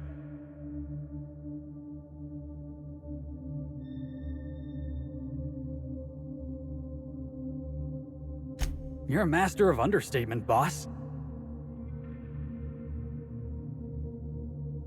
Minnie Ambrose. She's like something out of the pictures. The way she talks, the way she holds that whiskey glass. She's got, you know, presence. And charisma.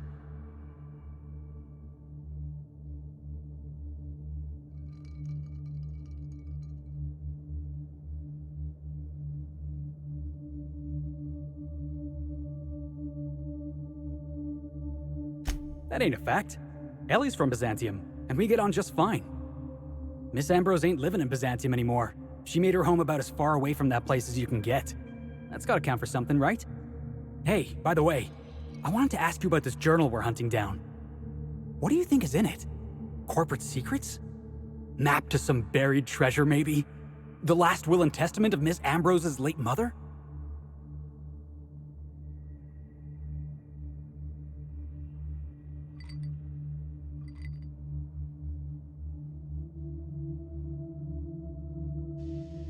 You're talking about Max, ain't you? I heard he had a meltdown over some journal you found in Emerald Vale. Wish I was there to see it. I guess whatever's in those pages, it's for Miss Ambrose to find out. I just hope she gets some closure. Yeah, boss?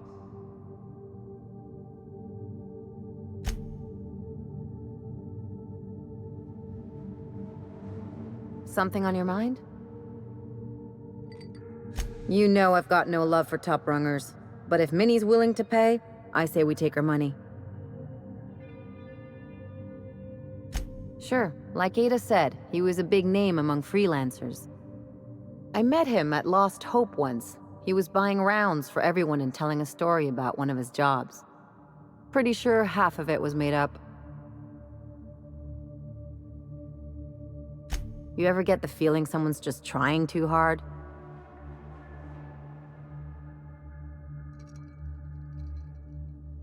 There was just something about Montoya I couldn't quite trust. He was always the center of a room, and he slapped a lot of backs to stay there.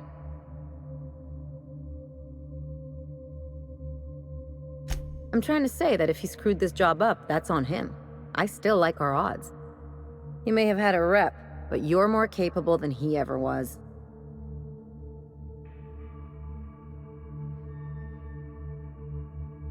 Yeah, well, just remember that when we get paid. What's on your mind? From his arm? The decay makes it hard to tell. Could be a lot of things. Torn off by something with big teeth, torn off by something with big claws, torn off by someone with a moderately sharp blade. Or maybe he just got too close to heavy machinery. Sure. Something on your mind?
Responses. How clumsy of this unit.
Something busted, Captain?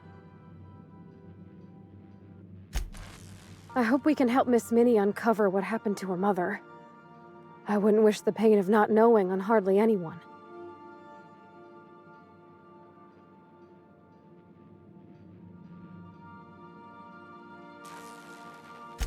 Not a word.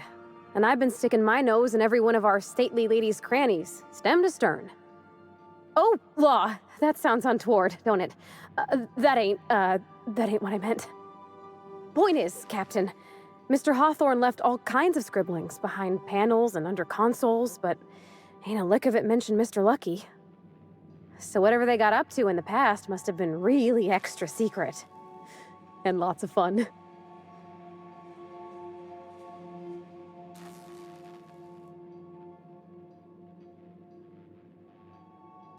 I don't want want to be mean, Captain, but I can't help wondering if Miss Minnie is telling us the whole story about Gorgon.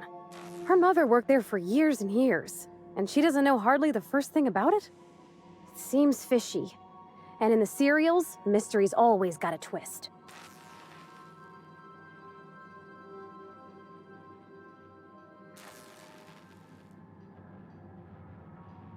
Well, Virginia Yang, that girl detective, she'd say to check your theories at the door. Just look at the facts and follow the clues. Me? I just want to fix what's been broke. Alrighty. You change your mind. You know, whoever wired this ship up had no idea what they were doing.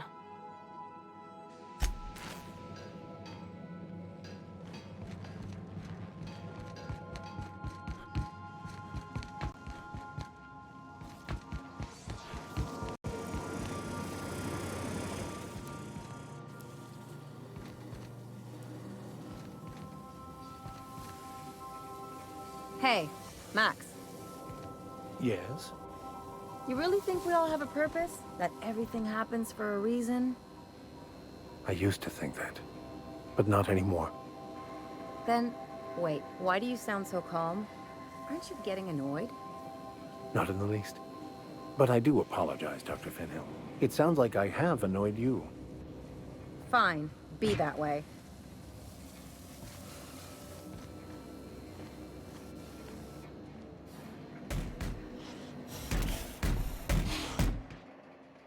Every SAM unit.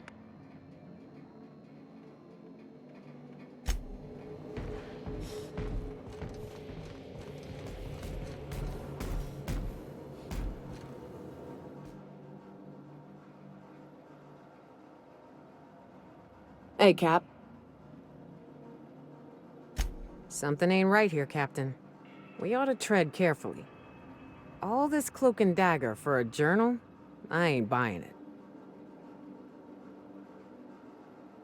Yeah, the whole thing stinks of a cover-up. I'm used to folks leaving their messes behind for all the colony to see. Hell, look at Monarch. So imagine what they'd actually be trying to hide. Captain, it's gonna be bad.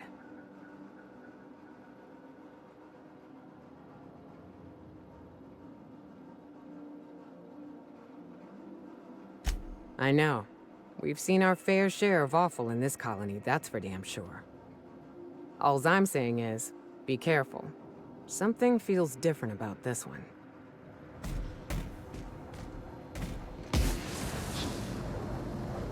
As always, I am at your disposal. Anything you'd like to discuss?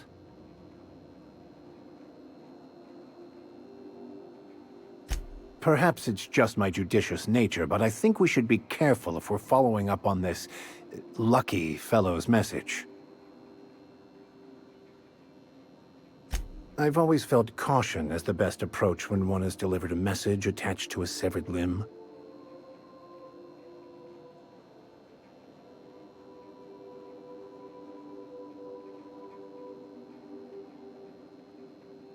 He sounded lost, perhaps slightly untethered from reality.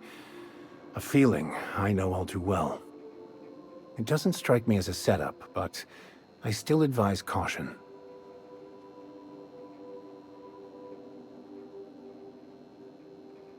Why not?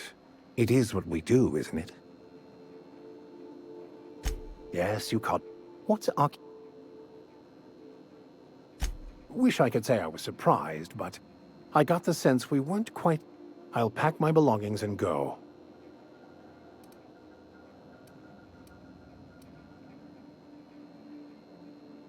I appreciate the second chance, Captain.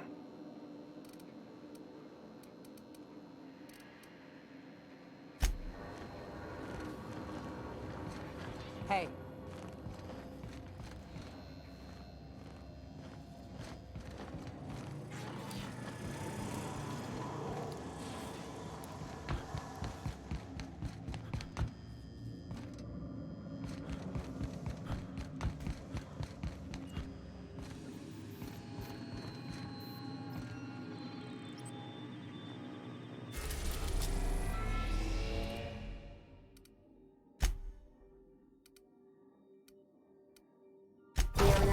orbit of Earth Gorgon.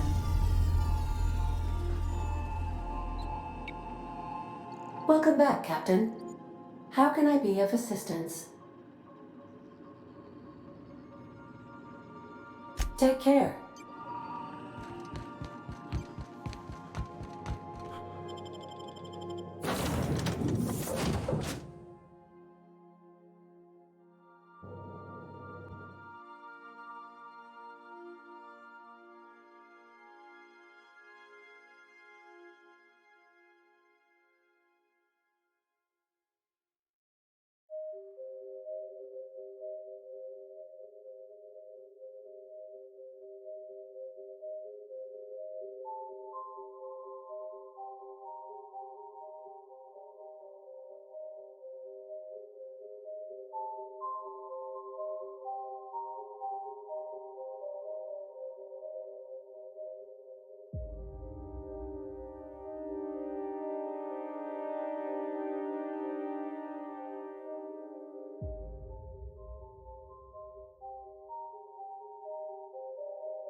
I don't know what kind of mess Spacer's Choice made here, but it figures they'd leave it to someone else to clean up.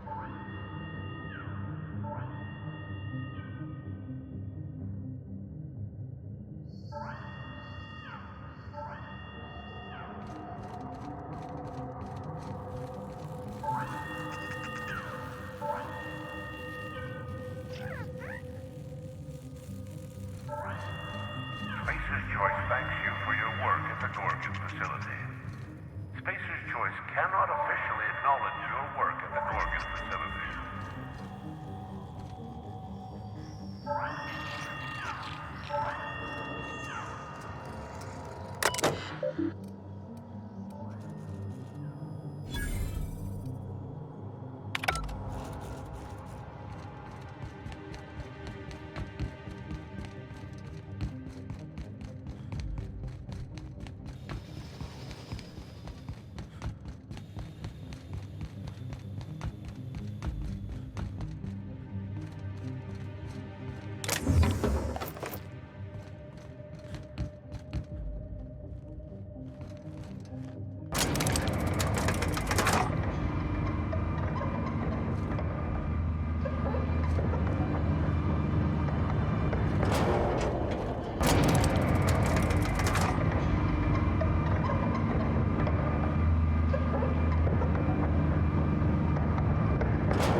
Is that what my thoughts sound like?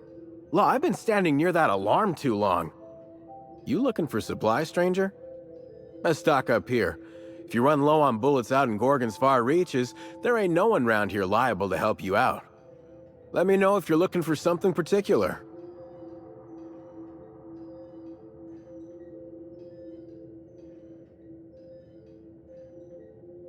Huh? Oh, you don't gotta worry about that. Something to do with that scrap Project Gorgon from years back. Thanks for turning it off, by the way. I'd have lost my mind if the damn thing had gone on much longer.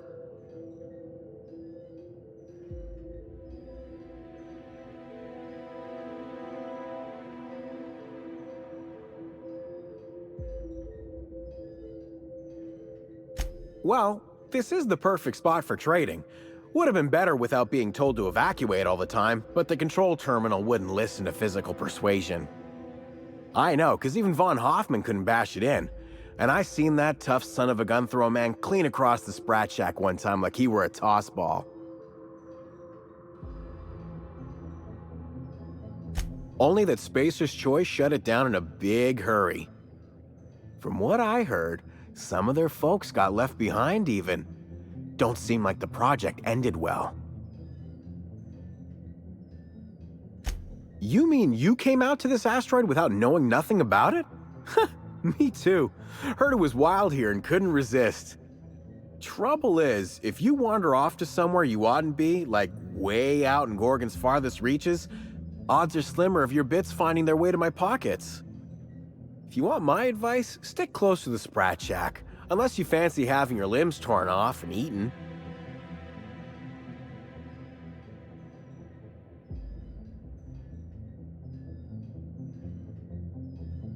All right, you know you better than I do. Just be sure you watch out for the Marauders. That's the #1 thing. Oh, and the Mance. You watch out for Marauders, Mance, and Charles from accounting, and you'll probably be fine. Only the meanest Marauder on Gorgon, and also anywhere else. That man is crazier than a bag of canids and twice as likely to bite. He will bust your head open like an overripe mock apple if he so much as sees you. I ain't joking. He'll snap you in half like stale bread.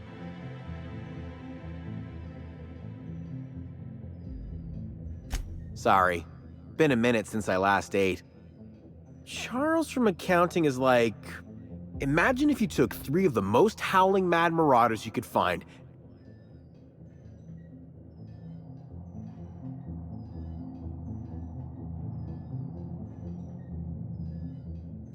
You know, that's actually true. You ain't listening to me, huh? Well, I warned you. If you run off and get exploded to death by a madman with a rocket launcher now, that's on you.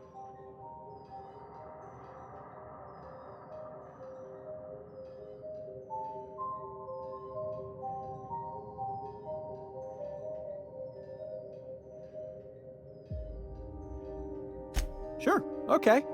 He's got a rocket launcher.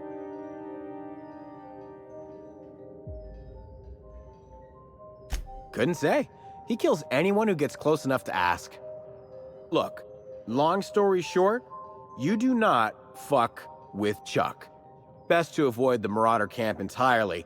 That's my 2 bits on the matter. Yeah?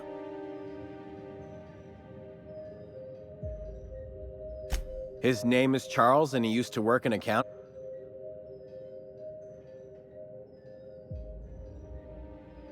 Anything else you needed? Yeah? The Marauder camp way out to the east. That's what I heard, at least. And I sure hope you're asking so you can keep a safe distance away. Found a pickaxe in the mine like none I've ever seen before.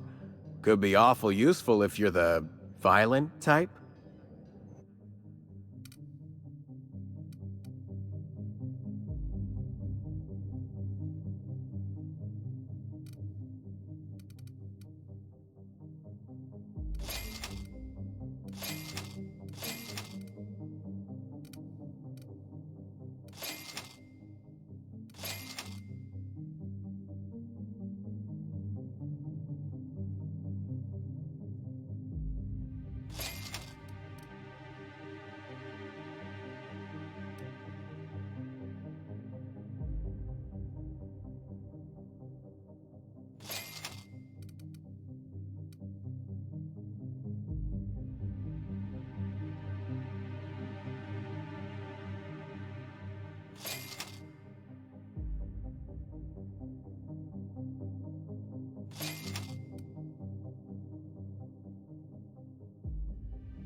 Hey again, String.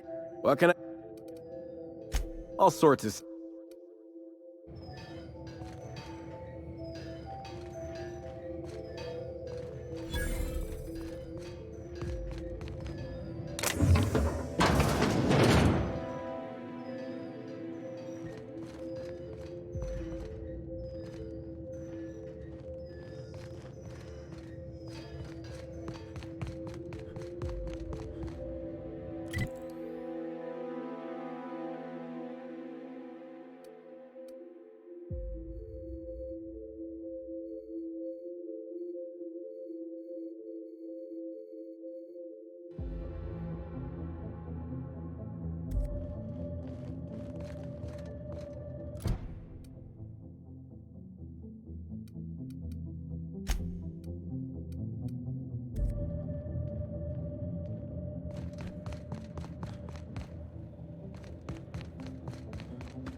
Whatever happened here, we're not gonna be next.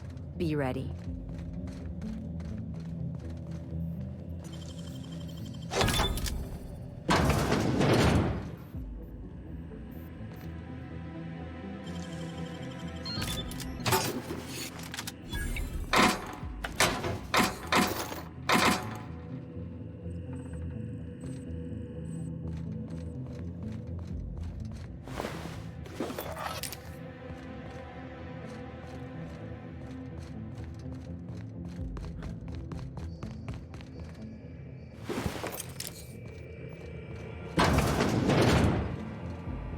This unit is currently in wait cycle. Please return later. Error. Tilt alarm engaged. Entering emergency reconciliation mode. This unit will now engage... Oh! Calamity protocol. This unit is currently in wait cycle. Please return later. Have a better...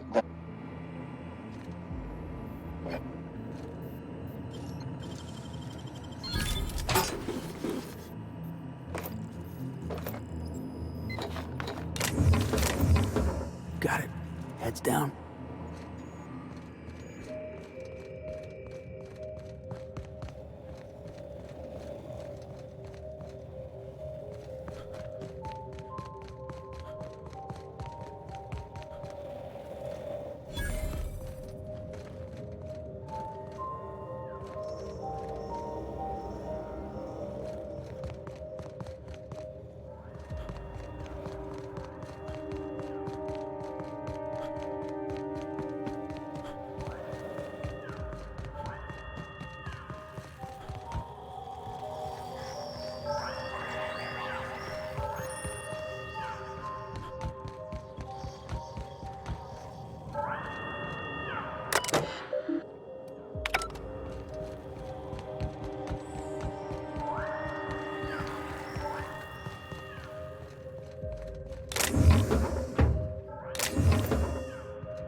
Energy efficiency is its own reward. This unit reminds you that death is a prison without doors. You have an unpaid balance. This unit is watching.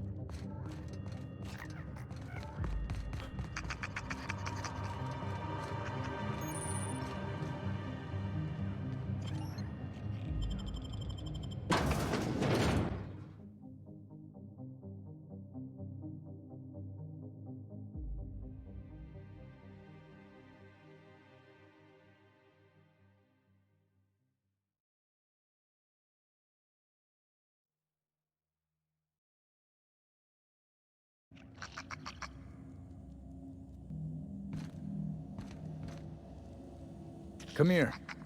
Let's have a chat. All right, inspection time. Look at my eyes for as long as you can without blinking.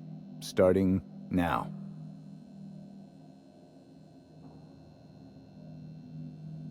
Did I stutter? Just do as I say. I could do without the sass, but that's good enough. You're cleared. That was a sanity check. If you had changed like the others, it'd be in your eyes. You'd also be drooling, cursing, and making a mess of the place. Welcome to the Sprat Shack. You can head on downstairs.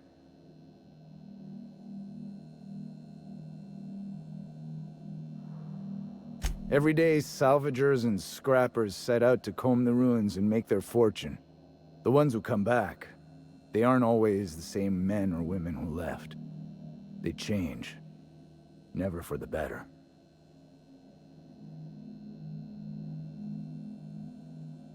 First, they get real twitchy and paranoid, shouting at folks who aren't there. Then they smell like they soiled themselves, on account of how they soiled themselves. After that, they're gone. Nothing but animals wearing human skin. Seen it happen myself. It's never pretty. This is the Sprat Shack, the most remote watering hole in the system. Rule number 1, no fighting. Rule number 2, wipe your feet on the way downstairs. We're the only hospitable place on this rock. I want to keep it that way. That's why we have rule number 3.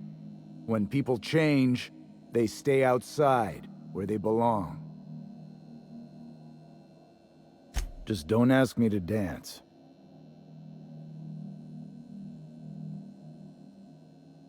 Bouncer, bodyguard, law enforcer. I make sure the Sprat Shack gets only the highest caliber of clientele. And I thought this place was gonna be fun. Highest caliber of what? Is he talking about guns? We get a lot of brand-loyal corporate types, and a lot of cutthroat freelancer types. Both sides have their share of dirty scoundrels. And I hate dirt. This is a sublight bar, so most of our regulars come to plunder the old labs.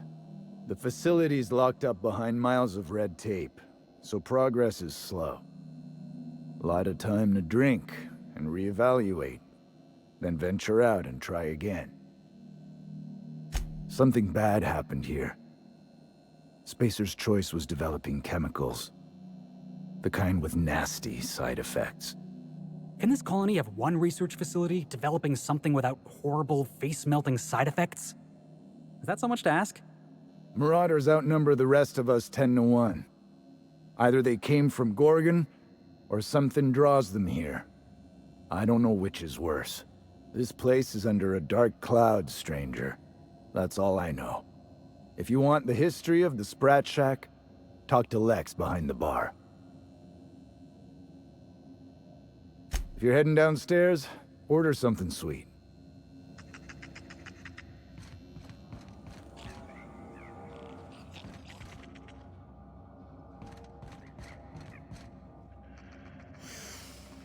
Smell that? Cheap whiskey and stale cigarettes. My kind of place. Now this looks like a real dive. Hey, I wonder if they got those floorboards that creak when a stranger walks in.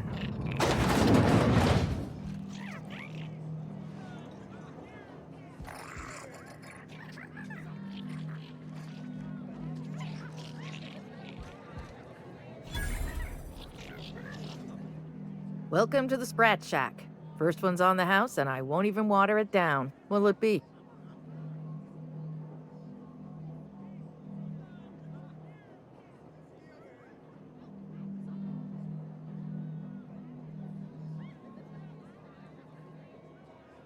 Bottoms up. I assume you're here for salvage.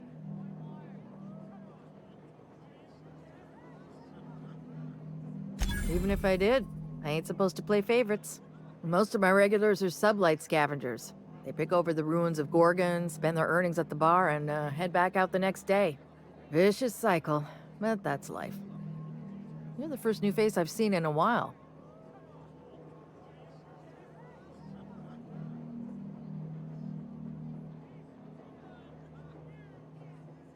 Lucky. Sure, I knew him.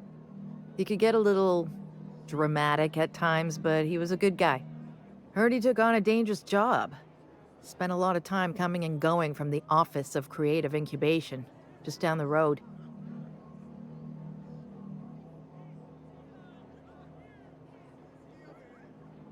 Lucky fancied himself some kind of hotshot fixer. Yeah, he talked a big game. All bullshit, of course. Sounds about right. Awful shame about what happened to him.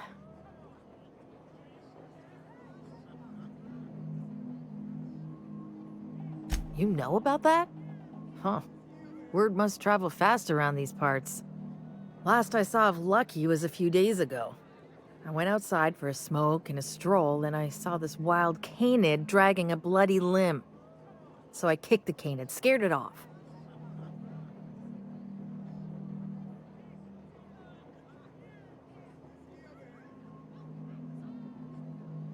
Get this. The canid was chewing on an honest-to-law human arm. Lucky's arm.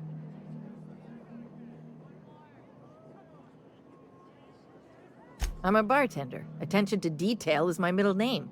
Anyway, the arm was clutching a phonograph that mentioned someone named Alex Hawthorne. I did some poking around, and this Hawthorne has a reputation among the salvagers who frequent the bar. So I packaged up the arm nice and tidy and sent it care of the Halcyon Parcel Service. They even gave me a discount on the hazardous waste removal stamp.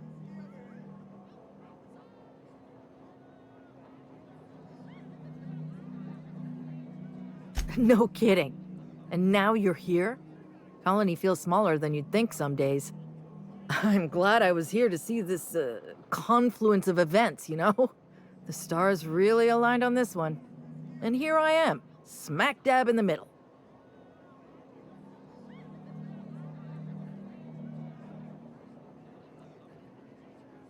I figured Hawthorne would want to know what happened to his pal. Help Lucky get his affairs in order, you know. Oh, I hate to see people go with unfinished business. 3rd floor. Once I figured he wasn't coming back to pay his tab, I left his room unlocked to air it out. You can help yourself to anything you left behind. Fair warning, I've been letting the regulars use it for a quick lie down. Just wash your hands when you're done. Trust me. Yes and no. The Sprat Shack used to be a shipping and receiving warehouse during the old Project Gorgon days. When Spacer's Choice pulled their guys off-world, Sublight moved in to salvage what we could, and they put me in charge. Yes and no. We're doing a lot more than squatting. We're classing up the joint, keeping the riffraff outside where it belongs. They didn't even serve drinks until I arrived. Talk about wasted potential. Yes and no. Rumor...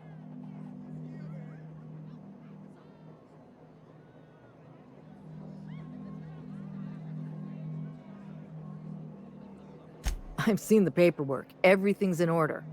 When I say my boss is a filthy sprat, I'm not exaggerating. See, Hagen didn't want a paper trail that led back to her, so she gave the bar to the sprat. If there were any legal problems with this place, the sprat would do the time. You know, they do something similar in Byzantium. Fancier system, but same idea. Hey, sprats can be real dangerous. I once saw a sprat cross a guy off. Well, not exactly. Guy I worked with choked on a sprat bone while he was having his usual salt tuna for lunch. Anyway, that's what the paperwork says. I don't make the rules.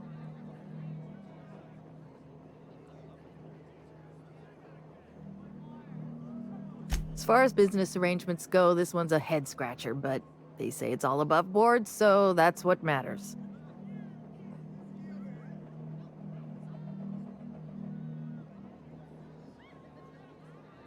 Yes. And no. Again, that one was Hagen's idea. She told me that speaking in vague terms keeps you out of trouble. And I don't want any trouble in my place. Thirsty people come and go from all over the colony, mostly on the way to somewhere better. Some are well-connected, and not everyone pays with bits. That's how we get the unconventional goods anyhow. Sublight keeps us well-stocked with the essentials, by which I mean booze. Spacer's Choice used to brew pharmaceuticals in these parts. That's why the asteroid smells like an old gym sock. They say Adrenatime came from here, just down the road at the old R&D lab. Very hush-hush back in the day.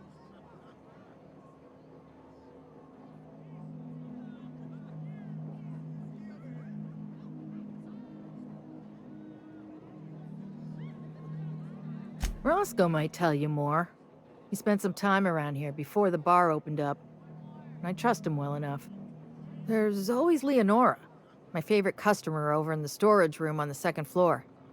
Keeps to herself and always closes out her tab. Nice lady. Been coming around a lot these past... She spends most of her days... He's been here since opening day. He got left behind.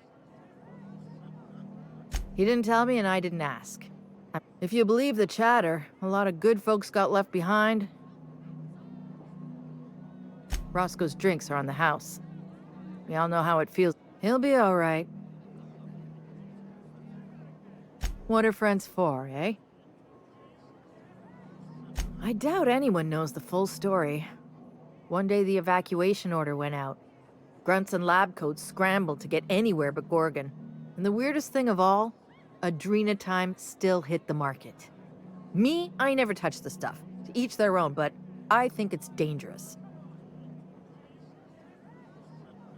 Damn right we are.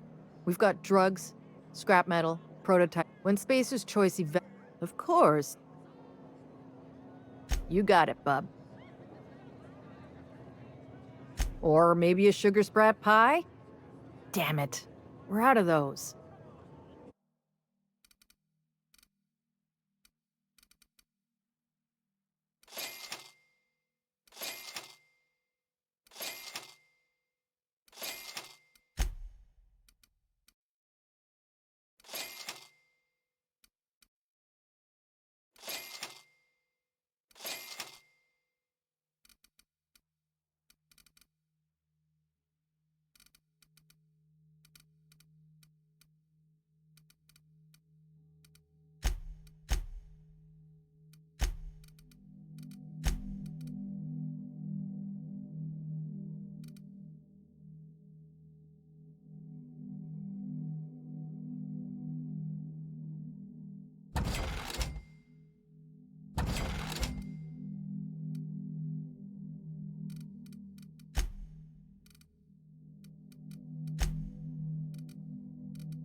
You here for salvage or merchandise?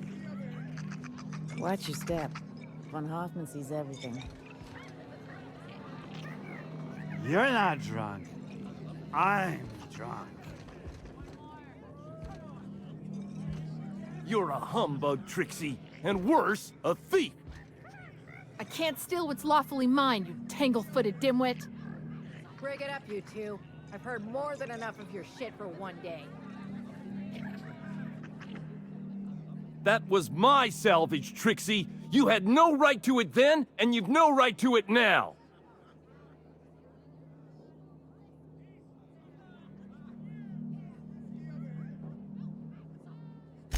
Don't you be getting any ideas. I risked my life sneaking around Marauders to claim that wreck. And I didn't see your name on it. Now you've done it. Eat fist! All right, that's enough! This is a family establishment! You want to make a mess? You make it outside! But this was personal, Lex. It's a question of salvage. That wreck was gonna make me a fortune.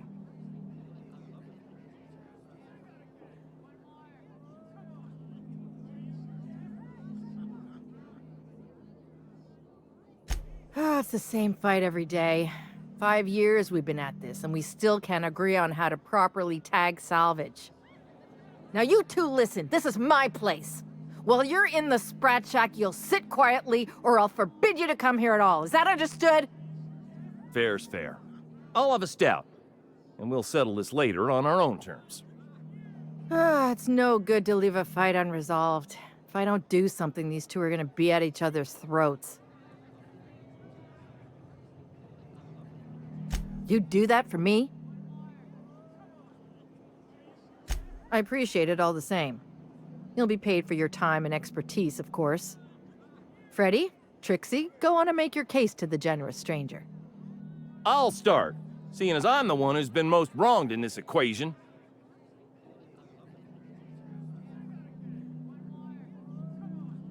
Oh, very formal.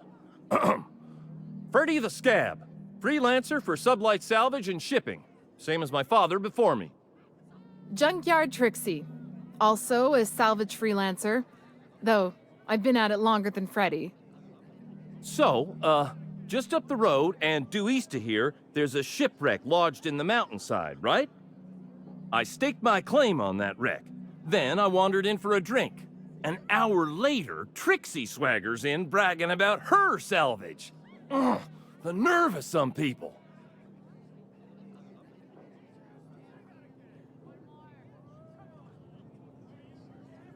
I climbed on top of it and called out in my loudest voice, "Finders keepers!" Tag, clear as day, so no drunken idiots could claim the salvage out from under me, Freddy. For the record, when I heard the Marauders coming, I left. Trixie must have set her mark down after me.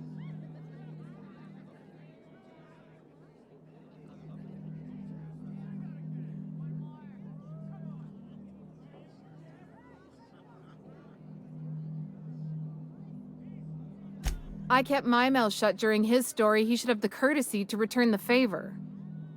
Anyway, that's my story, sir.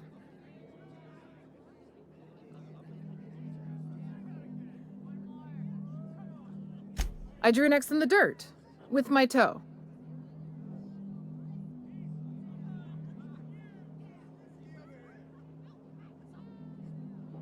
Wouldn't surprise me in the least, but that doesn't mean it ain't mine. In all my years, I've never heard a more contentious argument. I don't envy your shoulders for bearing the weight of responsibility. You've heard it from them both. So, who gets the salvage?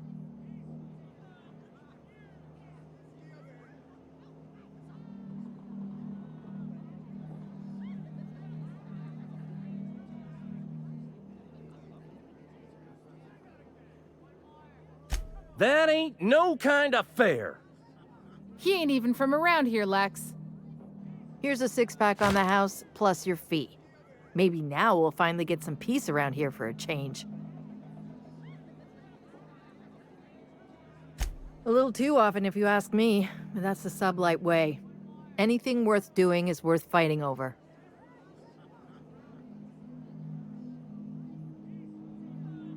Come and chat if you're ever feeling thirsty. Oh, boss. I was hoping for a scuffle. I had a bottle ready and everything. We could always go back and rile him up again later.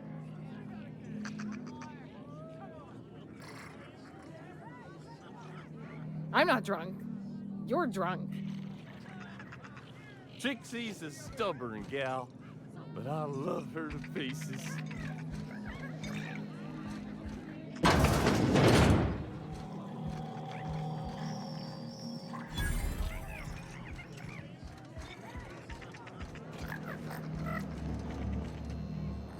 Are you my agent on the ground? Sorry? I've been sent to meet a certain someone about a certain piece of merchandise. They're supposed to use a secret code phrase. Can't help you. I'm just here to drink. That's the code phrase. It is you. Quiet down. You're making a scene.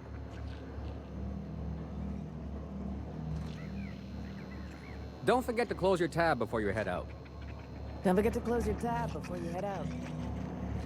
Did you bring the payment? I don't know. No payment. No payment. Give me a taste of the goods. Just so I know I can trust you. You can't trust me. Now, did you bring the payment?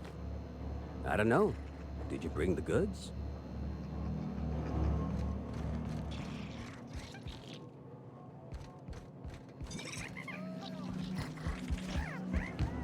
Who do you work for anyway?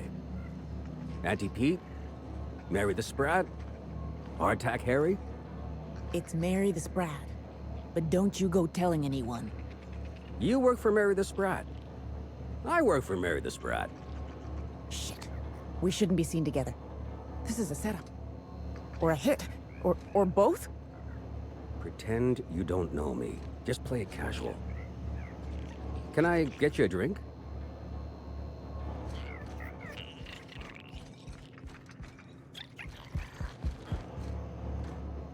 No one's coming. Maybe this isn't a hit. Buy you another round? I really shouldn't. But I'm thirsty and I got time, so fuck it.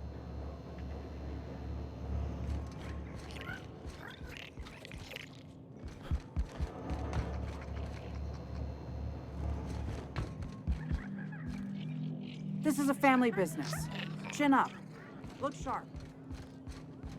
Groundbreaker never had bars this nice. They got balconies and everything. I wouldn't get too close to that railing, just in case. Quit staring. I ain't here for your entertainment. Jerome would have loved this place.